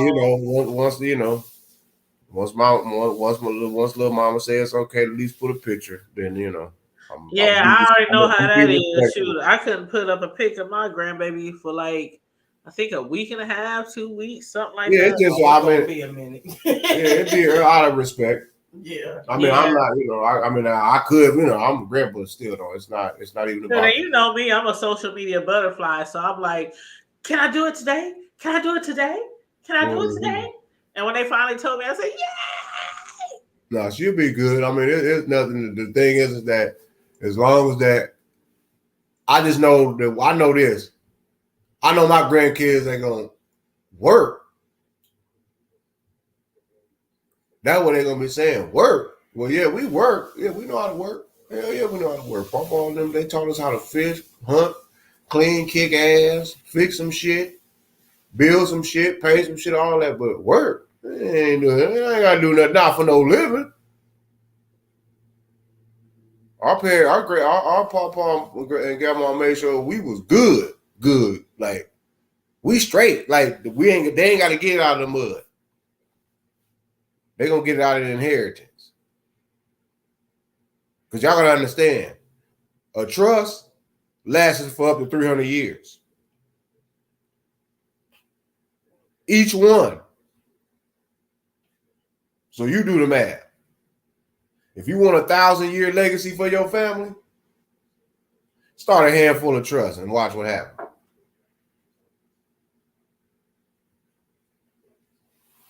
I know that's right. Well, there's a story that I want you to Oh yeah, I don't go know ahead. if you I don't know if you've seen it.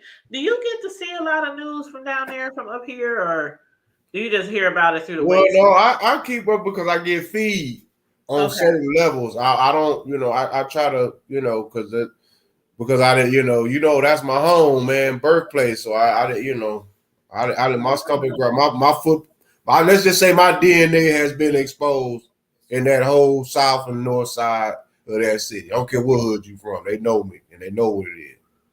Okay, I just wanted to, because I know sometimes people who live out of town, they have like certain things set up on their phone so they can receive like, different news stories, Well, or whatnot from here. But yeah, I wanted to show y'all this story because I was like, oh, it's a lot of outrage going on up here, bro, right now. And I didn't know if you heard about it. So let me show you this story real quick. You talking about the sentencing? Yes. Okay. Yeah. So let me play this real quick for the people who don't know what's going on. This is a local story, y'all. Y'all know we discuss everything from the hood to the White House and on beyond. But this is a local story that's happening here in our neck of the woods in Omaha, Nebraska. So let me hit mute and hit play. Outrage tonight from an Omaha mother's family and friends. The driver who caused the crash that killed her gets 90 days in jail. 21-year-old Jonathan McDougall was going 90 miles an hour when he collided with Regina Bright's car. The mother of two died last March. It was near 42nd and Grover. KTV News Watch 7's Cal Larson spoke with her family after today's sentencing. Cal? Rob, Julie, Regina Bright's family, friends, and coworkers filled the courtroom today, hoping for a harsh punishment. They say the sentence was a slap on the wrist. Regina Bright's family and friends visibly emotional after learning the driver who caused her death will serve 90 days in jail and 2 years probation. He killed my daughter. That's just not enough. The judge says 21-year-old Jonathan McDougall's actions were intentional and aggressive, based on emotions and anger, but this is a case of misdemeanor motor vehicle homicide. The district attorney is doing what she can under the law, but the law needs to change. Bright's friends and coworkers wore shirts in her memory. They can't believe the sentence either. It's just not fair in any way, shape, or form. I don't care what way you cut it. Horrible tragedy, but completely preventable. They wanted closure, but they say McDougall's punishment adds to their pain. Today's been really hard because it feels like it's a second funeral for her. And so that's hard for all of us. McDougal told the court he is sorry and is willing to help no matter the cost. Bright's friends say neither that or the sentence is good enough. It's not going to do anything because it wasn't justice. She deserves way more. In addition to his jail time and probation, McDougal will pay $1,000 in restitution. Bright's family and friends say they want to work on legislation to prevent others from going through what they did today. Back to you. Wow. Wow, that's all you get for murdering somebody, even if it was a vehicular motor vehicle homicide. What? That's all you get? Like $1,000 fine? What they say, 90 days in jail? Wow. They'll find him on day 91. 2 years of probation? They will find him on the day of 91. How is his sentence so minimal? And folks talk bad about Texas. I don't see He how. would be found on day 91. I'm just like, I understand the outrage. I totally understand the outrage. Like, what's up with these laws? Like, you can go to jail for a million years, and put us in but you go to jail for 90 days for killing somebody with a motor vehicle. Said we fell over. That's wow. Like how somebody gonna have them organs removed and stuff with newspaper and rolled up in a wrestling mat, and then they say that they fell over and possibly fell in the mat and got rolled up. And did they even say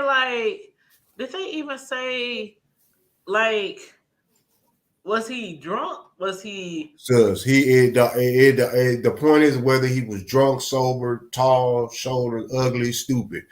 I'm just thinking, why would it be so minimal? Like, I ain't never heard of no shit like that. I know, especially vehicular, but they said manslaughter. See, that's the thing. See, now if it was vehicular homicide, nah, it wouldn't have been no 90 days. My ass, nah, he would have been in there for quite a while. Yeah, they said he was charged with misdemeanor motor vehicle homicide for hitting and killing 35-year-old Regina Bright in March, but it got reduced all the way down. That means that find out who his parents is. That'll tell you everything about it. Oh Lord. There ain't no average. I don't give a shit who the fuck you is, especially no cornball. And then they said the judge told the courtroom McDougal's actions were intentional and aggressive based on emotions and anger. The judge need to be hung too. I said it. Oh my God. I said it. He need to get the same way that you doggone Woods and you descendants of you doggone clear motherfuckers did our ancestor Willie Brown on 19th and Farnham. Guess what? He need the same damn treatment, same right along with them funky ass judges. I said it. What y'all gonna do? Nothing. Y'all ain't gonna do shit. This is crazy. That ain't crazy. So that boy, he deserves a dirt nap. Just like if that young lady is no longer around, then why should he be around? Yeah, man. But when he get older, he's like, yeah, man, it's gonna come out. Yeah, man, shit. It's nothing. Don't worry about it, dude. You know, shit. I fucking was into this situation. You see what happened to me, man? Chick end up, I end up accidentally, killing somebody, man. High speed rate, 90 miles an hour, dude. You know what the fuck? It can be beat. Oh, hold on 1 second. You good? It can be beat. That's his mentality. Like, they got this. It's just like, oh, okay, I'm privileged. Of course, there's a whole lot of folks, all colors is pissed off about that. Like, that's foul. And see, the thing is, they were saying that now this happened, where 42nd and Grover is, right? Yeah, look at that. Yeah. They said it happened over there. They said Regina, the lady who was killed, she was trying to make a left turn when 21-year-old Jonathan McDougal slammed into her. And they said he was speeding and she died at the scene. And she was a mother of 2. She had a son and a daughter. 90 miles an hour. Why are you flying on 42nd Street at 90 miles an hour anyway? Exactly. You know what? The judge would get the judge. I ain't gonna even front for y'all, man. I don't even want. I wouldn't even want to use no guns. No, just a straight up. I'm talking about the Hattori Hanzo sword. And if you know what a Hanzo sword is, that's that Kill Bill shark. That's the only sword that I need. I don't need nothing else. And I'll take it from there. I'll take it all the way back to the samurai days, all that good shit. Off with your shit. I'm talking about chop chop. Time to go. You said chop chop. Time to go. It's not even up for no discussion. It's all that. Oh, well, I ain't gonna do no more. I know you ain't gonna do no more. Because you're not right. You're not fair. You're not fit to be a judge. You're not fit to be someone that can. These people are just not fit to do. Hell, look. I ain't sorry. Most of them ain't even fit to be existent. I'm just gonna put it out there, from the womb to the tomb. Some of them should have been self-aborted. There must be a divine purpose. It has to be a divine purpose for my people, not just my people, but people of disadvantage around the world. It has to be a divine purpose. Why the fuck we got to deal with people like that gets away with shit like that, and yet and still we the first ones to get let go and the last ones to be accepted. We got to live 2 different lives on a daily basis because we have to be who we are, but at the same time when we go out in public to make sure that we make it back home safe, they have to deal with these other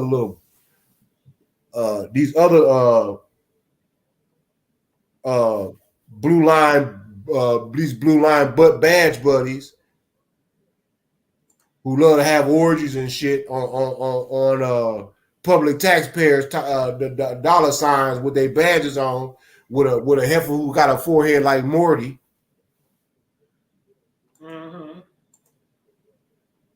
They out here losing their careers, doing all kind of shit to be doing. I mean, these people was just doing so much shit, but the littlest thing that my people do, man, he ain't no good. Or she ain't shit. Or this ain't happening. Look at this shit. I wonder if it was vice versa. Would that person, man, please, they would have been trying to kill us all quicker than they kill us all now. $1,000 fine. Hell no, they would have been. Crazy, $1,000. Like this lady had 2 kids. That means $1,000 fine. I am just baffled. I don't even know what to think right now. That means that her life, basically, they looked at her mama and basically looked at her as like, well, shit. What they say, like any other nationality, when they interracially mingle with us, it's like, oh, she's a race traitor. Yeah. We don't care. It's a half nigger, baby. Sad. That's just what they feel. That's just their nature, man. That is so. I can't imagine my son. Somebody ran over my child with their car and killed him. Then and if that's you get 90 days in jail, family, like 90 days in jail. Like you said, who is a family? So then what they family need to do? Because they need to sue his family civilly. I would sue the. What's the expression on my face if you say something like that? Ancestors. I'm suing the ancestors and everybody. 90 days. 90 days. Do you think I'm gonna sit up here and believe what you gonna allow? 90 days. He get to walk the streets after 90 days. You think that would be? You think that dude would be walking the streets after 90 days if he did something, God forbid, to like puff or cam? You really honestly think that? In other words, he gonna be put in somewhere very protected. He's only doing 90 days, so he's gonna be protected. I don't give a shit. Everybody has an address, as the old homeless man told me down in San Antonio when I was homeless. He said, so don't never think that you can't catch nothing. Everybody has an address. This is what makes me understand why other countries do what they do. You know what I mean? You damn right. I don't believe in a lot of stuff that a lot of other countries do, but when it comes to crime, yeah, it's when it zero comes to tolerance, messing with man. children, when it comes to murder, when it comes to like they don't play in certain countries. Ain't no You way you damn gonna kill right. somebody do 90 days in jail or 90 stint. No. Well, down here in the TX, they tell you. We are just too lenient. But see, If the you, shit is we're too lenient in the United States or the US of A or whatever. We too lenient on it's certain things that we're too lenient on, and it's certain things that we're just too aggressive on. We lenient on the When bullshit. everybody was getting arrested for weed back in the day, and they would We get like still getting arrested for that shit. No. I'm just saying they used to get like 100,000 years for weed. Okay, but then you turn around and somebody who murders somebody would get like a slap on the damn wrist. Well, it's still like that now, but down here, but if you just kill somebody just to be killed, no, they tell you down here, if you don't kill, because if you kill, the state of Texas will kill you, and they are damn dead serious. And see, that's what I'm talking about. It's like, why are we so lenient here on certain crimes? Like, okay, it was a motor vehicle accident. The dude was speeding. He was speeding. He killed your child, and he gets 90 days in jail. Because like, what is that telling? That's not telling anybody shit.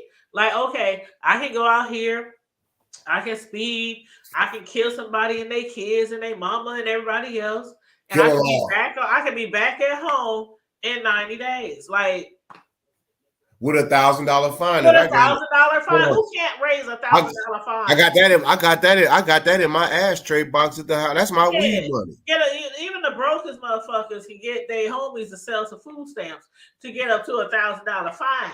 That's his weed money. Man. That's what that is. That man weed money. And then see, the crazy part about it, I can guarantee you, he's still a youngin', he's still wet behind the ears.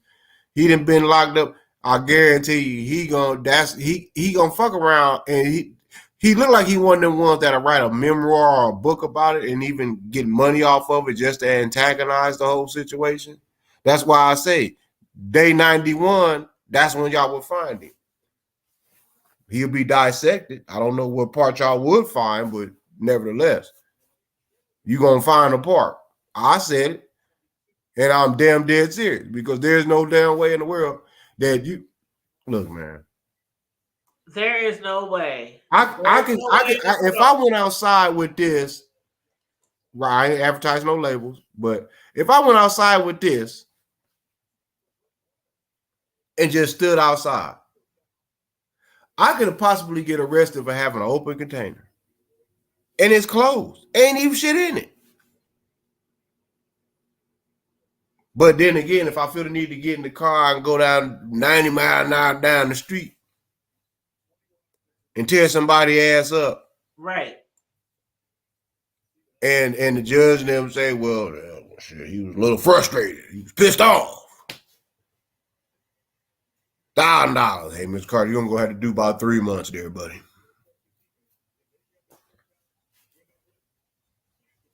If it's like that, I'm hurting. The same day that I even just for me, because something don't sound right for me, and that's just out of respect. I'm within that by day 90, when I'm getting the day that I'm getting out will be already the day. It ain't talking about moving. The moving truck and every damn thing would already be packed up. So the day that I'm already out, I'm already on my way to the next destination, because I don't trust that at all. Because somebody gonna be looking for me. Mm-hmm. They're gonna be looking for me because they're gonna want revenge. Like, hold up, you got away with killing my family, even though you didn't do it, like on no regular street shit, like pistol weapon. But the fact is, you killed them on the head on. They left 2 kids, and you only got $1,000 fine and 90 days in jail. Nah, bro, I got to get you. You got to go. So guess what? You damn right, I got to go. I'm getting the hell away from around these ways, so I'm gonna make sure that I'm gonna make it harder for you to get to me.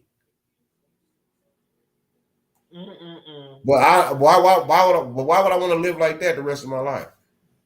having a feeling that I know that somebody, even though the time, the punishment don't match the crime. I'm sorry. Right. It just don't. They know that. You seen the video that you showed earlier about with just like with the punk ass police when they was hitting the sister all up in her motherfucking grill. Mm-hmm. And that was a whole mess. And they on paid administrators. Oh, so you can get, man, like I said, if you are a cop and you got to put your hands on a detained woman at that, or any man, you are a punk. Mm-hmm. You are a pussy, and you are 100% 3 times a bitch. I said it. Do I got to repeat it? I'll say it again. Y'all ain't shit. He said what he said. Y'all foul as hell. You're not above the law. And guess what? As I said earlier this morning when we was on here earlier, everybody got to meet Osriel before they got to go meet the great man himself. Don't make your shit untimely. Don't think that because you're dressed up in a clown suit that you are just, I'm this and I'm a human. No, you're not a fucking human being. When you put that badge on, you are the law. No, you're not. You don't even understand what the shit that you're enforcing. Most. So for any of y'all to think to condone that shit like, oh, well, she shouldn't have. What you mean she shouldn't have? If somebody is detained, I don't give a shit if they are Olive Oil, Snoop Dogg skinny, or they Big Bubba 350, 400, 6'7", and greasy. I don't give a shit. If they are detained, why do you bitch ass niggas feel the need to always want to? They had a taser in the woman's face, had her detained, and then this pussy ass motherfucker want to hit her and then gonna turn around and look at the dude when he asks, what you punch her for? He can't even say nothing. Really? Like, I know you a pussy. If you gotta hit a female that did not attack you, didn't spit on you, didn't do nothing, because you want her to submit. Oh, I would love to find your wife or your girl. I'll hit that bitch in her face with a motherfucking empty bottle. And then spit on her. Oh, Lord. I sure would.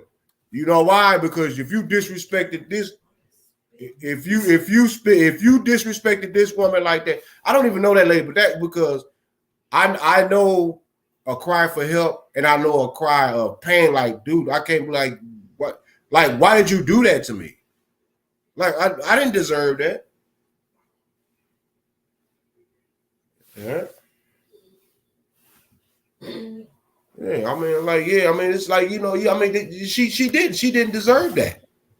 Like, at all, like, come on, I don't care if it was nobody just, like the young brother in LA who was a teacher, lost his life. All for what?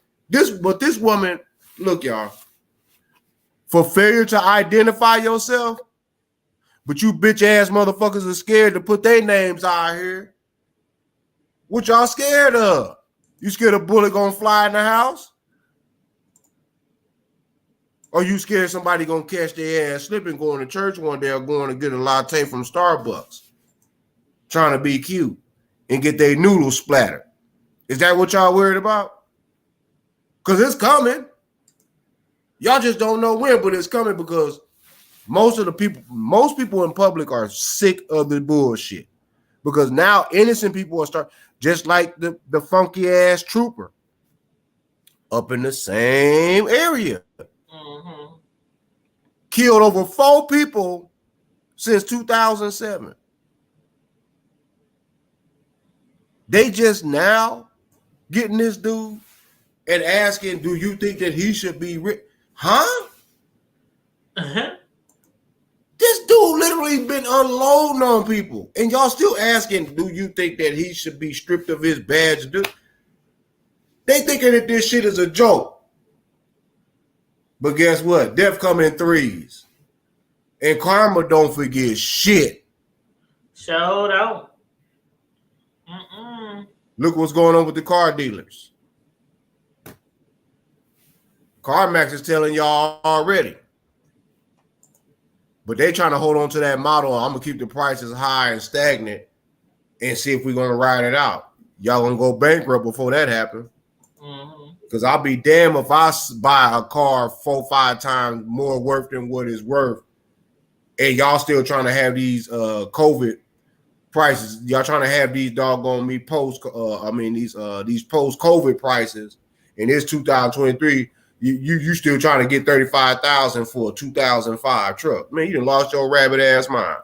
They is crazy. Sure, that's why my son, he just had his car totaled out a few weeks ago. And we got the car. The car was totaled out, so they just picked up the car. You know how some insurance companies are. When your car is totaled out, they basically get the deed or get the title to the car, and they basically take it to like a auction and sell it. But whatnot. So we're going through that process right now. But with the money that they're going to get him for the car, it's not a whole bunch because it was an older car. But he's talking about, Mom, I'm going this weekend with my brother, and we're going to find me a new car. You ain't going nowhere with nobody except me to find you a new car.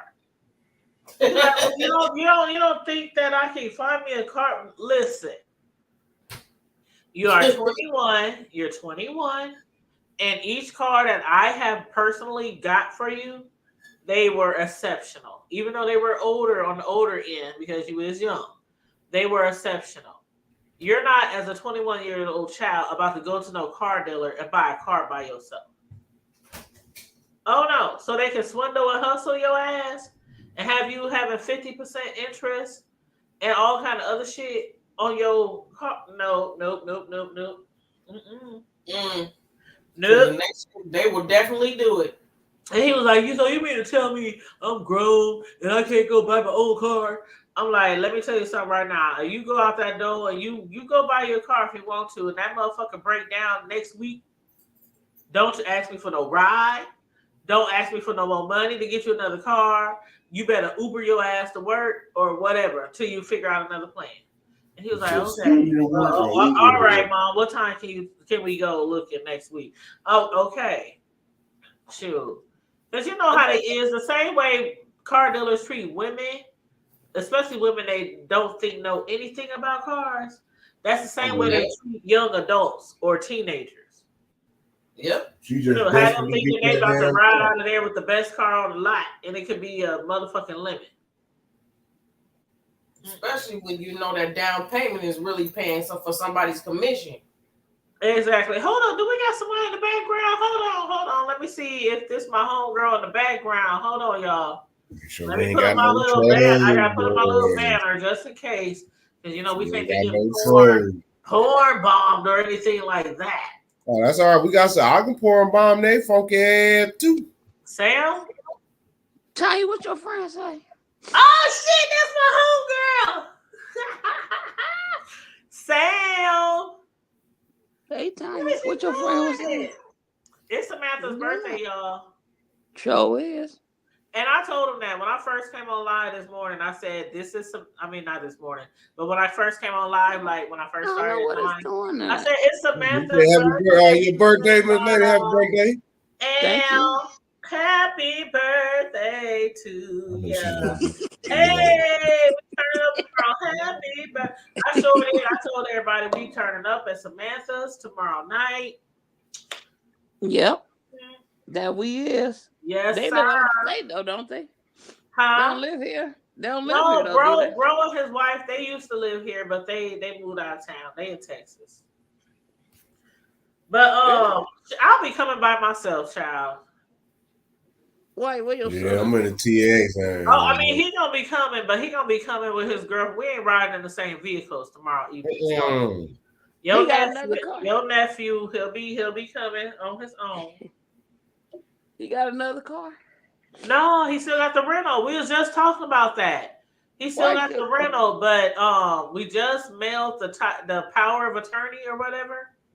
You know how you got to send a power of attorney to the insurance company when your car is totaled? So we just sent that off in the mail today. So as soon as they get that, they're going to send him the check for his car so he can buy another car. So, yes. My face so little. So what's up, birthday girl? What you doing over there? You drinking? Mm-mm. You ain't doing nothing. That's chilling. That way I get up in the morning and get stuff started. I couldn't do nothing today. I was too hungover. Well, I'm having a drink for you. Matter of fact, I'm about to make me another one. But what you drinking on? What you drinking on tomorrow night so I can bring you something? The same thing. What's that? What's that? Oh shit, we got the Mason. We got the Mason. Yeah, I don't like that. Now you know we hood, bro. You know we hood, but we still drink the Mason. Oh Lord, y'all probably on that peach too, huh? Boy, the peach Mason is the bomb. I like the pineapple, or I prefer the regular one. Oh Lord, that just made my stomach. You want me to bring you a regular one? I'll bring you a regular one. Okay, but that peach is good. Not that peach kind. I can fake that one. Oh no, the peach is good. You don't like the peach? Oh, I like the peach. I wonder why my thing like that. All I see is. I don't know. I don't know why I like the peach. It's all right. Okay, so Sam, I'm gonna bring you a fifth tomorrow. Okay. I'm gonna bring you a fifth, a Parmesan, and I'm gonna bring you some cracklings. Yes, indeed. That's how we put in the hood, bro. Don't act like you don't know. You get you a fifth, and you get you some cracklings. Yeah, that's a lot of gas, man. That's a lot of gas.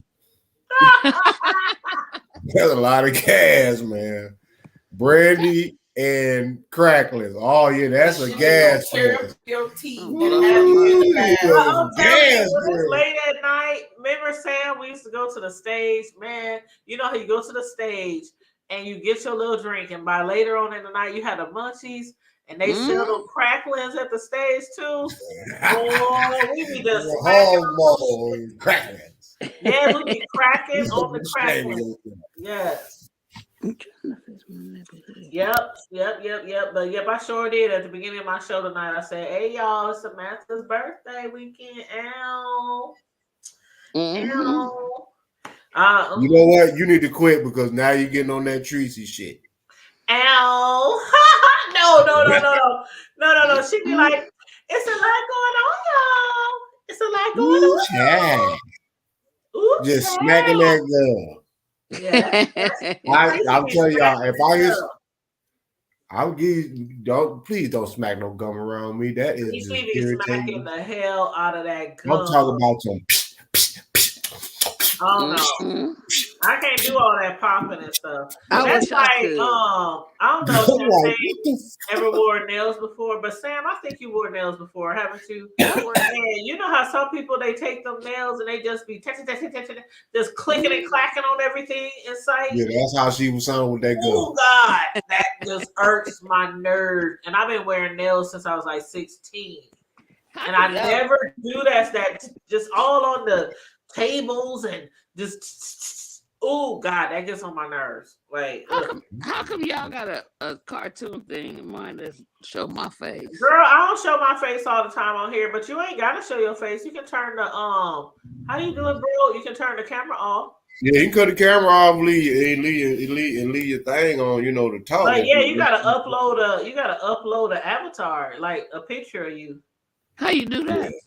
Well, do you got some pictures of you in your phone?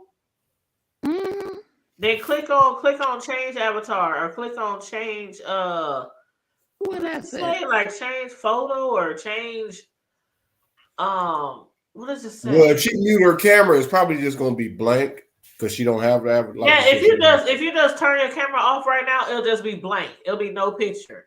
No, I want to make an avatar thing. I mean, I don't care about the picture. Well, you can do like an avatar, or you can do like a picture. Child, I ain't coming on camera. My hair is sticking up all over my head, and I was like, I don't feel like doing my hair or doing anything to my face. I ain't paying no attention to you. Yeah. But I almost didn't make it on here. I was talking to Sam earlier. I said, when I get off of this 12-hour shift, I'm gonna lay my butt down and I'm gonna rest before my 9 o'clock. She just didn't want me to come over her house. No, okay, no, listen, bro. This is what had happened. What had happened was that's funny. Sammy had hit me up and she said, I'm down the street lurking on the next block, right? I didn't say that. She said lurking. She said, I'm around the corner. She said, I can see your neighbor's trucks. She was. I was lying though. I know she was, but What's I up? said, she said, I'm about to come over your house. I said, well, I'm about to. I just work 12 hours. I go live at 9. I said, I'm just trying to lay down until 9 o'clock come. Shoot, I laid down and almost missed my own damn show. That's why I went live late. We didn't go live till like 9:25 or 9. You didn't want me to come over your house. I said that too. She talking about coming because if I said no, I asked you. I said, "Is you gonna go live with me at 9?" You didn't ask me that. Yeah, I did. See, you probably didn't hear me.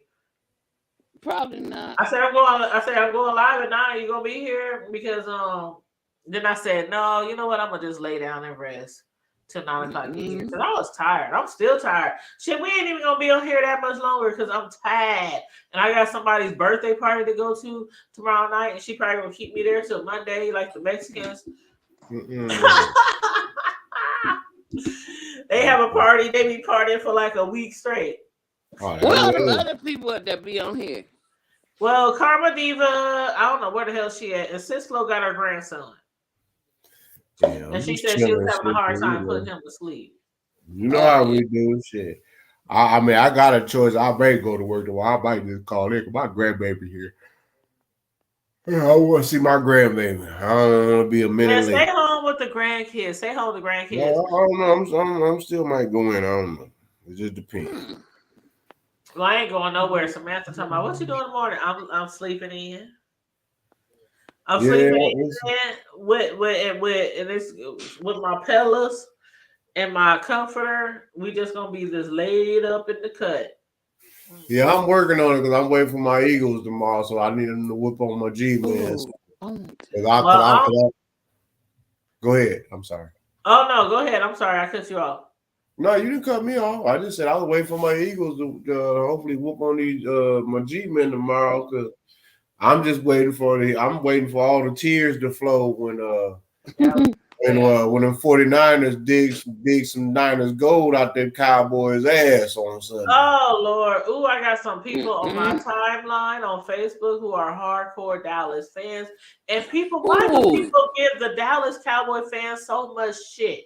Let me see something. Because it's funny. Well, for like one, you cowgirls. Well, for one, they I mean, I don't knock them because they are a legendary franchise, but they fan base, nah, man, they no. The most conceited. No, they are beyond. Yeah, come on. Category of they like a food group. They can have a 1-16 record and talking about they going to the Super Bowl. Come on, stop it. Just they got their own food group. Yeah, like I mean, it's okay. I mean, I respect the legacy because they do. I mean, you can't knock them. I mean, they got 5 of them, just like San Francisco do. Even though Pittsburgh got 6, but New England and they own rim, they got 7. I like New England. A lot of people like you think they like my best friend bought me a New England Patriot comforter. Oh, they like damn near 7, like 7 years ago, and I still have it. It's like one of the most comfortable things in my house. Well, I mean, it's what the hell is you doing with that? I'm like, because they ain't nobody hating on my team who I like. No, I mean they got 7. I mean they got 7 friends. I mean 7 rings. I mean, I'm not mad. Hey, I respect that. I like them for a reason. Like, I'm just not a New England fan. I'm just not. I'm not a Tom Brady neither. I'm just sorry. That's a cat. No disrespect to him, but that's a Michigan boy. He from Cali, but he went to Michigan. I'm a Nebraska boy by blood. Come on, man. That's Big Ten. You talking about us? That's like trying to ask me, do I like the damn Longhorns? Come on, man. It's Giggle country over here, man. It's farmers fight. I fuck with the farmers before I fuck with the city boys, man. I want to ride me some doggone boots and kick horse shit and shoot rifles and spit chew and yeehaw. I just wish we could get it together here. Yeah, I don't know. You know what? I'll say this. Matt Rule he's not a slouch. He can turn a program around because he did a few. But it's just after that spurt, it's like, okay, he'll do good, and then it's like downhill. But that shit with Mickey wigged out. His career is probably done because it's done. Oh man! After him and his wife and all that, yeah. But that's the key though. For him to just spaz out like that, and he tried to strangle me. See, you intentionally ruined that. He did strangle her. She just didn't die. Okay, why did he strangle her? You ain't gonna just start strangle. You ain't gonna just strangle your wife. Her though. She just didn't die. She managed. Okay, why did he try to strangle her? Per se, because he was drunk when they took the dog. But see, you know what, bro? My thing is this, and y'all could tell me what y'all belief is, but a man who does something like that is like a cheater to me. He ain't just put your hands on you. Y'all been together how long? He ain't just put his hands on you. Mm-hmm. He ain't just. Well, I know he was drunk as Cooter Brown. I mean, this ain't just happened. I don't care how many games he lost in the you can't blame that shit on Nebraska not playing right, losing all the games, him not making it to the head coach, the things that he was doing to that lady in front of her brother. Like I said, I don't know. I don't know. I just know happened. And as far as that brother goes, I would disown that nigga. Ain't no way. Sam know my brothers, and I know hers. Ain't no way neither one of our brothers will stand there and let us get choked down, punched on, stomped on, dragged, and the brother is just sitting there staring. Like my brothers, they would be like, oh man, it would be a wrap. Okay, so she must be a clear lady because yes. Okay, that's why. Because I had to think about it. Like he just came, and I'm like, you left the SEC, you left the best conference in college football to come to one of the other best conferences, but you went back to your alumni, and you should have known. Nigga juice, strangles, clear lady in the state of Nebraska is a cardinal sin. You about to get hung and dragged down to the courthouse and set on fire like they do to us back in the day. And whatever state that you may end up going to, you still gonna have long distance probation. You gonna have to report.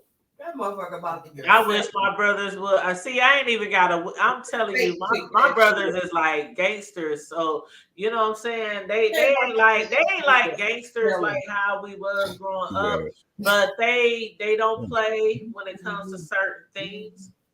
And ain't no way they gonna sit and allow their sister to be felony. And ain't no way they gonna be like, Well, hey, because of the state of Nebraska picked that shit up, that nigga gonna have a felony. Sure is. Yep, that is true. Well, but his wife ain't got shit to say about do nothing. It ain't on her. Well, the key to it is, but here's the thing. Nope. But just remember, if she do want to get some type of support, she hung herself. Right. Because if he does have to do, which I doubt he's going to do so, because somebody in the Nebraska Collegiate is going to pull some plugs where he may have to accept that felony, but he's not going to do no prison time. He's going to have to do anger management, you have to do all that shit. Probably about 5+ years probation. He'll have to probably do anger management twice, rehabilitate. He going to have to go through all that. He ain't going to be. He's going to probably have to stay away from her.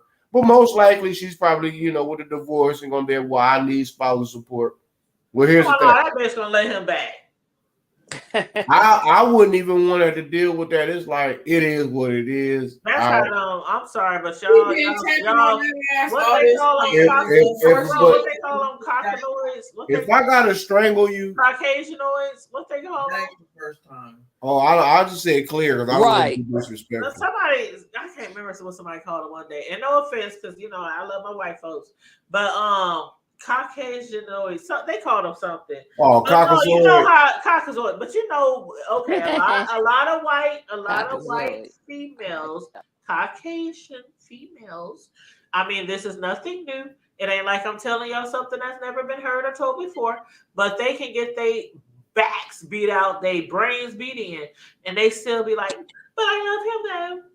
But I love him though. Nigga can go to jail for 5 years and he come home and she be waiting there with an apron on, turkey on the stove, and Yeah, some but you gotta look up under that apron because green bean casserole. I bet you she ain't got no I bet you she ain't got no cobwebs. With raisins in it. Mm-hmm. She might be waiting on it, but I bet you she ain't got no cobwebs. You better believe that. Because she done got done up by the best friend. That's how exactly, and she playing her role. Best friend or a close family member. I'm sorry, y'all white ladies, but that's how y'all do. Well, you know what? Some of our sisters be imitating. But anyway, that ain't none of my business. No comment. Because I know some myself. I'll get to putting some names out. No comment. But I don't want to put y'all name out on YouTube and get my sister's channel. Oh, this was back in the day, boy. Ooh, I got it got me back in the day because I ain't talking about. I'm talking about. I can tell everything on social media. You can't tell everything on social media. Some of them ought to be ashamed of themselves, and I'm talking about both. I'm talking about you niggas ought to be ashamed. I ain't gonna lie. I done had a little scandalous. I done had my toe dipped in the little scandalous pond. You know, a time or two back in the day, but the nigga did me wrong first. You know, he did me wrong first. It was revenge sex. That's what they call it, right? See that shit, and that's how you get caught up. Revenge sex, but I never got caught because I'm a woman. Yeah, I'm talking about that's how you get caught up. Get caught more than us. I ain't talking about getting caught. I said that's how you get caught up. If we want to get caught. Oh no, I didn't get caught. I didn't get caught up. I didn't get caught up in the caravan of love. I didn't get nothing. I just sorry, really I didn't get caught up. I had my fun. I enjoyed myself. And if you need extracurricular activity, then you need to keep your ass by yourself. It was. See, I don't do shit like that because I'm older. Well, I don't let my wife waste my motherfucking time. Revenge sex is just something people do when they're younger. Now, if you're still doing revenge sex and you 40, 50, 60 something years old, your life. You just wanted to fuck that motherfucker. No, it should be. Yep, I'll show my wife. My wife is sitting right here, right next to me, right now. Yep, you play them games, you'll be traumatized, and I ain't gonna do shit to you. But you'll be traumatized. But I bet you think twice about fucking around with somebody else again. Nah, I mean, when you get much older in life, bet ain't no revenge sex. What you want to bet? If you mess every year you'll receive a body part. As close to your woman or man, you been want to do that shit. We too old for some revenge sex at 40, 50, 60. Year one, you'll get that nigga's left ear. Year two, you'll get his right ear. The third year, you can't be doing no mafia shit. Shit, ain't gonna do no fight. I'm just trying to tell you that's to keep you, to let you know that you should have did. I ain't gonna do nothing to you. I won't. No, I would not have the time. Nope. I'm gonna chop them up. I'm talking about barbecue. When I say none cooked, because I don't have the time nor the patience to deal with nobody else. Like real fucking talk. Cook. I would just. I'll be dying single and alone. I got grandkids. God damn it. And I'm gonna teach them how to cook a nigga too. After, there's no way I could be. No, I wouldn't have the patience to deal with no other.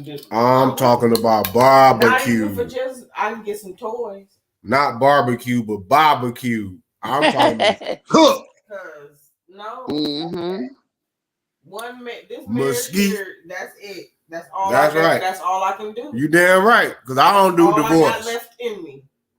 Yeah, I ain't never had more than a marriage. I don't believe in getting married and divorced. I've been divorced. She hooked. We gonna make it work. Now, if we fight like cats and dogs, that ain't working. No, we don't. I ain't got time to be arguing. I don't argue with nobody. Fuck all that. Right. What I need to argue with you for?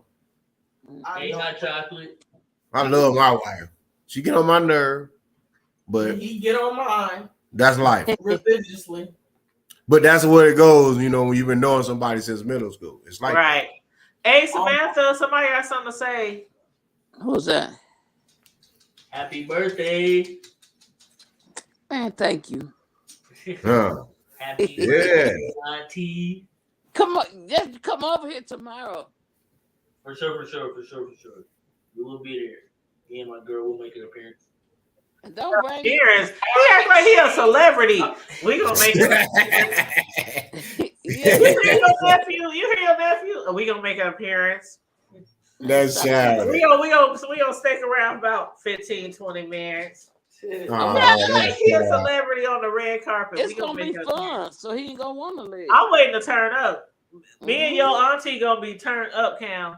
You stay turned up. You I'm probably be at work cussing out the clients. Turned I'm up. gonna spend a night at Samantha's house. She only down the street from me. I'm gonna spend a night at her house. Y'all better get this motherfucker shit right. I've been on this shit for 11 and a half hours. You Cam go live. Cam said we gonna go live from your house. Yep. Oh, it's going down for real. Oh, hey, we're doing everything. It's going down. Yeah. We can make TikTok real. We gonna TikTok, stop to the TikTok, See, they was talking about TikToks way back in the day. Oh, Lord. I wanna sex you up. Remember that? Mm-hmm. We're gonna play that too. That's you talking about color to the bad? Color everybody bad?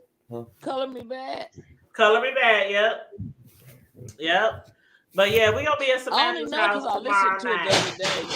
Cameron, what you tearing up in my kitchen? Tear it up, nephew. Cook everything. Leave the dishes. I'm sorry. I'm in everything. The kitchen, just leave the dishes everywhere. And bring some popcorn, Cameron. Your auntie said make some popcorn, Cam. No, bring it. Bring it to her. I knew that was coming. She didn't say bring it. She said bring it. Yeah, when you say bring it. You're looking like, for real. Bring it. For real. That's like range around. You want him to pop you some bag of popcorn and then bring it to your house? That's like range around. Get the kind. He was like, I know it's your birthday and all, auntie, but I'll see you tomorrow. Yeah, range around. Won't you range around? Who's ranging? Y'all know a ranger. You we gonna range around tomorrow. We gonna range around that party. Samantha, I want some chicken wings and some celery sticks and some broccoli. Did you say celery sticks and chicken? Yeah, at your party, I want some beanie weenies. Did you say pico sticks and celery? Yes, make sure you get a meat tray. Sam. He don't know. Did you say Chico stick? I know it's supposed to snow tomorrow, but can you grill? Okay, is she talking about the candy Chico sticks? Oh no. It sounded like you said Chico sticks and celery. No, Damn, that made my teeth hurt and gas. I said some chicken wings and celery. Oh, okay. I'm about to say, like, damn, that made my teeth hurt. Chico sticks and celery. What kind of shit is that? Oh, that's nasty. Your teeth gonna be hurt and gassy at the same time. Okay, Sam. So what's on the menu? What we having tomorrow at your party? I'm making a taco bar. Come on, Brian. You gonna have a taco bar? So you gonna have some nachos or something? Some tacos? Yep, all that. And you gonna get my meat tray and my celery? Okay? Y'all y'all be having this. Oh, can you get some chicken from No Frills? I mean, from they call it Family Fare now. What? No, because they be the House of Poetry? No, hell no. Oh, I thought you want some House of Poetry. I'm trying to bring the House of Poetry back. Shit. No, we not.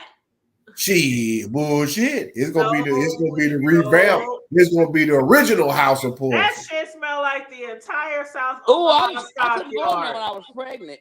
Sam, did that shit not smell? Did it not smell like the entire South Omaha stockyards when you walk up in the damn poultry house? Hell no, I think the poultry house. No, I think the South Side had the poultry beat. No, that motherfucking poultry house, that shit stunk. Oh no. Yeah, it did smell like raw chicken and rat meat. It did smell like rat meat and chicken bones. And my sister loved the porch house till it burnt down or whatever happened to it. My Same sister here. My grandma, oh my my mom, God. everybody. That was their spot. That was From like my the family. understanding, from That my was like the understanding, Family they said Dollar. That was like the Family Dollar of poultry. Oh. I heard it was a colony of big ass sewer rats ran from that motherfucker when it caught on fire. Probably. I'm just saying because I ain't gonna tell, but I think I kind of know somebody that knows somebody that know about that.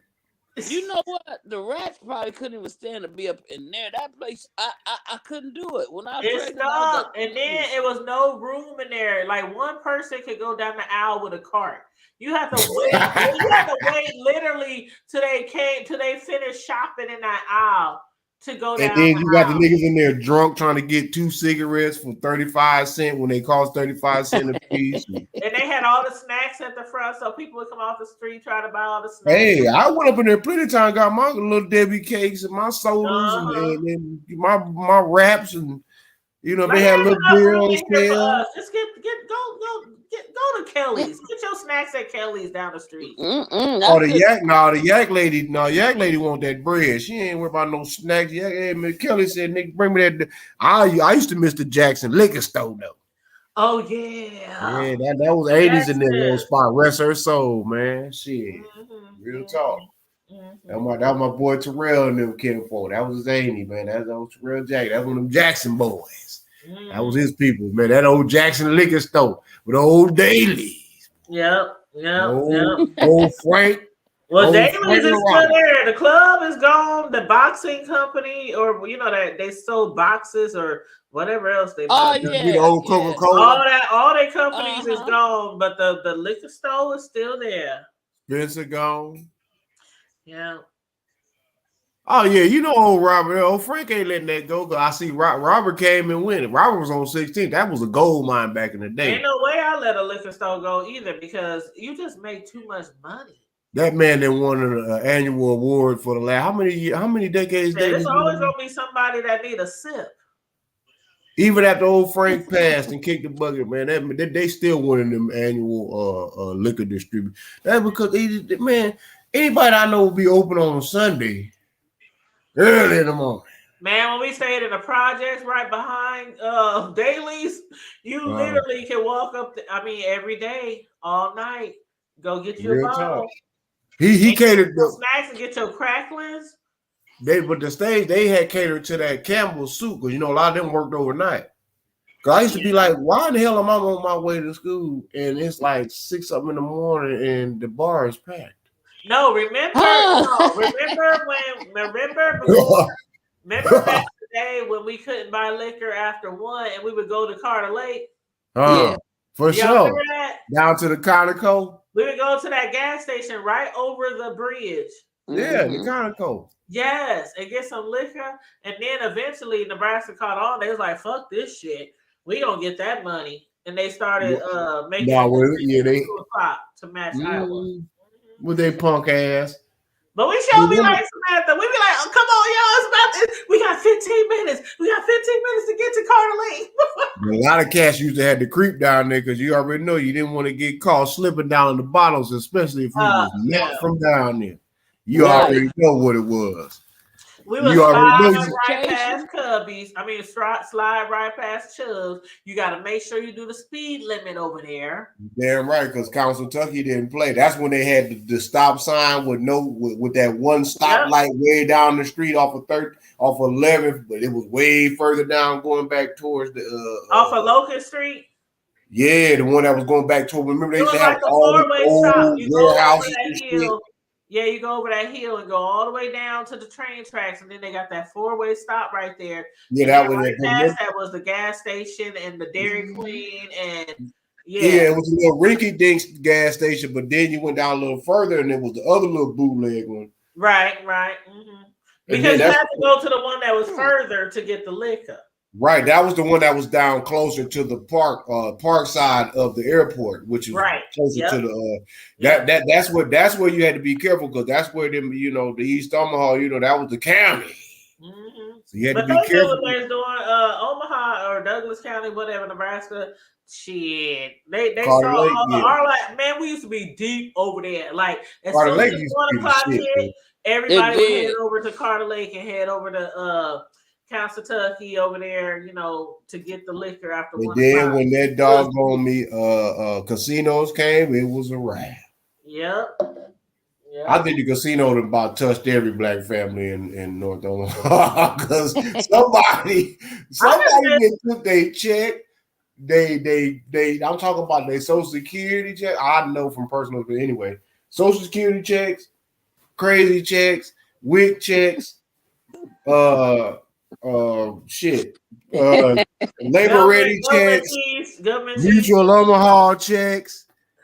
I just Conagra missed the checks, unlimited Campbell crab checks, legs at the AT&T checks, Cost Cable what was that? checks, Ameristar? Lozier Ameristar. Like checks, every Friday they would have like the unlimited crab legs. Airlight plastic checks, That was a Harris. Mac bus station checks, McDonald's checks. No, that was Ameristar. That was Ameristar. Unlimited crab Harris legs. used to have unlimited crab legs too. They all got some of them nigga juice money checks. It was Friday. I remember it was Friday, and they would have the buffet on Friday nights, and they would have the unlimited crab legs, and boy, it They was like have got. us just child. They got everybody money. Harris buffet was better than Ameristar's buffet. They got the blood checks. They got the thing about Harris was you had to walk through the casino to get through to the food. So a lot of people preferred to go to Ameristar because you can go straight to the food area. No, you didn't. Because once you weren't not at Harris. Because I went to Harris for the food all the time. When you which one was it that you had to walk through the casino? One of them you had to walk through the casino. That's Ameristar. Yeah, that was Ameristar. So that's Ameristar? Yeah, that was that. Yeah. Okay. Well, in that case, then some of them preferred going to Harrah's because it used to be called Bluffs Runs before it was Harrah's. Right. That's it. Yep. You know what I'm saying? Because it was the track. Remember? It was the horse track. Yep. Because we only had Bluffs Runs and Exarban. Yeah, that's right. Exarban, and the course is still Exarban, but it's just the track not there. Off of Pacific, off of 66. Harvey's Ameristar and I don't even really like the new Exarban area is really nice, but the parking sucks, so I don't get over there to many events. UNO, actually that UNO, no, the Baxter Arena, actually the UNO did their damn thing up there. Not the Baxter Arena, that's not in Exarban. The Baxter Arena is like down. Sis, that's the Exarban area, sis. The Baxter Arena over there off of Center Street. Right, but I'm talking about Exarban in Exarban. The Baxter is not in Exarban, it's across Center Street.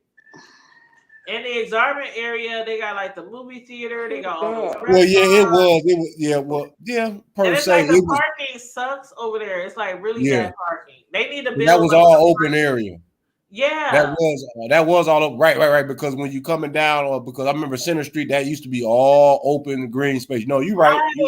And then remember they built the Walmart up there. That was like the main thing they built when they tore the track down. They put the Walmart up there, and then that's when they start building those really nice, fancy college apartments and. UNO, because UNO never had a campus. Yep. Never. Yep. They never had a campus with they dusty head. Now they got resident inns and Marriotts and they got really nice housing now. Shoot. They got all kind of shit over there that too much for my. When I was going to UNO. I don't know. My son went to UNO, but he stayed home. He didn't stay on. The oldest one went out of town. Cam, he stayed here and he stayed at home. But he went to UNO, but he didn't do the campus because that shit is expensive. UNO is expensive as hell. The campus life, the campus that they do have now. But they nice though. I mean, they real nice. Like you think you in like a condominium or townhomes. They got real nice housing for the students. Yeah, for sure. But yes, honey child, we about to get up off of here. We going on our third hour. Y'all know how I do. Once it approaches around 3, It's time to Yeah, hit 2.5. You know, we've been on here for a second. I'm about to chill out, watch me a movie or something. Just Same chill out. here. I'm about to relax. All right, y'all. Cause I'm so Happy tired. birthday to you, Miss Lady. Sam, once is you again. gonna come by Thank you. tomorrow though and get that thing, or you not, or what? You're not gonna come? Okay. All right. I'm just asking because my ass planning to sleep in late. But if you was coming, I'll set my alarm. I'm just gonna come when I'm ready. No, don't just come over here. I'm gonna sick the dog on you. And honk in my car and leave. And I'm gonna sick the dog on you as soon as you come through the door. He better not come outside. Y'all I be got good. I'll You bring know, y'all know Jerome. what it is. Yes, Y'all have a good one. Yes, Sam, give me a holler tomorrow, but I'll be over your crib later for your And as birthday we party. say, and always remember. Yes, everybody. Okay, first of all, everybody, thanks for tuning in tonight. I know people was in and out tonight. Stay safe, be blessed, remain vigilant at all times. Make sure you like and share the video. Subscribe to the channel if you're not already subscribed. Please and thank you very kindly. And once again, let's wish Samantha, my dear friend, my sister from another mister, a happy, blessed birthday. And Thank don't y'all. forget to always keep it hood. Bye. Keep it good and brush your teeth. Oh, there you go. Good There night. you go. And Please. free Kales. And Cosby didn't do it. Oh, Lord. Oh, Oh Lord. anyway, Good night, Samantha. y'all. Bye, Champagne. Bye. Good Bye, night, And mind your Champagne. own business. Good night, everybody. Love you guys. And brush your teeth once again. Oh, Damn. Lord. Okay. With the good All toothpaste. right, With the y'all. good Peace toothpaste. and Yeah. Not the off-brand Good shit. The night. good toothpaste. love. All And right, don't bye. drink too much Paul Mason. Oh, my God. Oh, I ain't going to forget her Paul Mason tomorrow night and her cracklings. All All right, you Yeah. guys. Bye. That's a girl. I'm all right, y'all. Peace.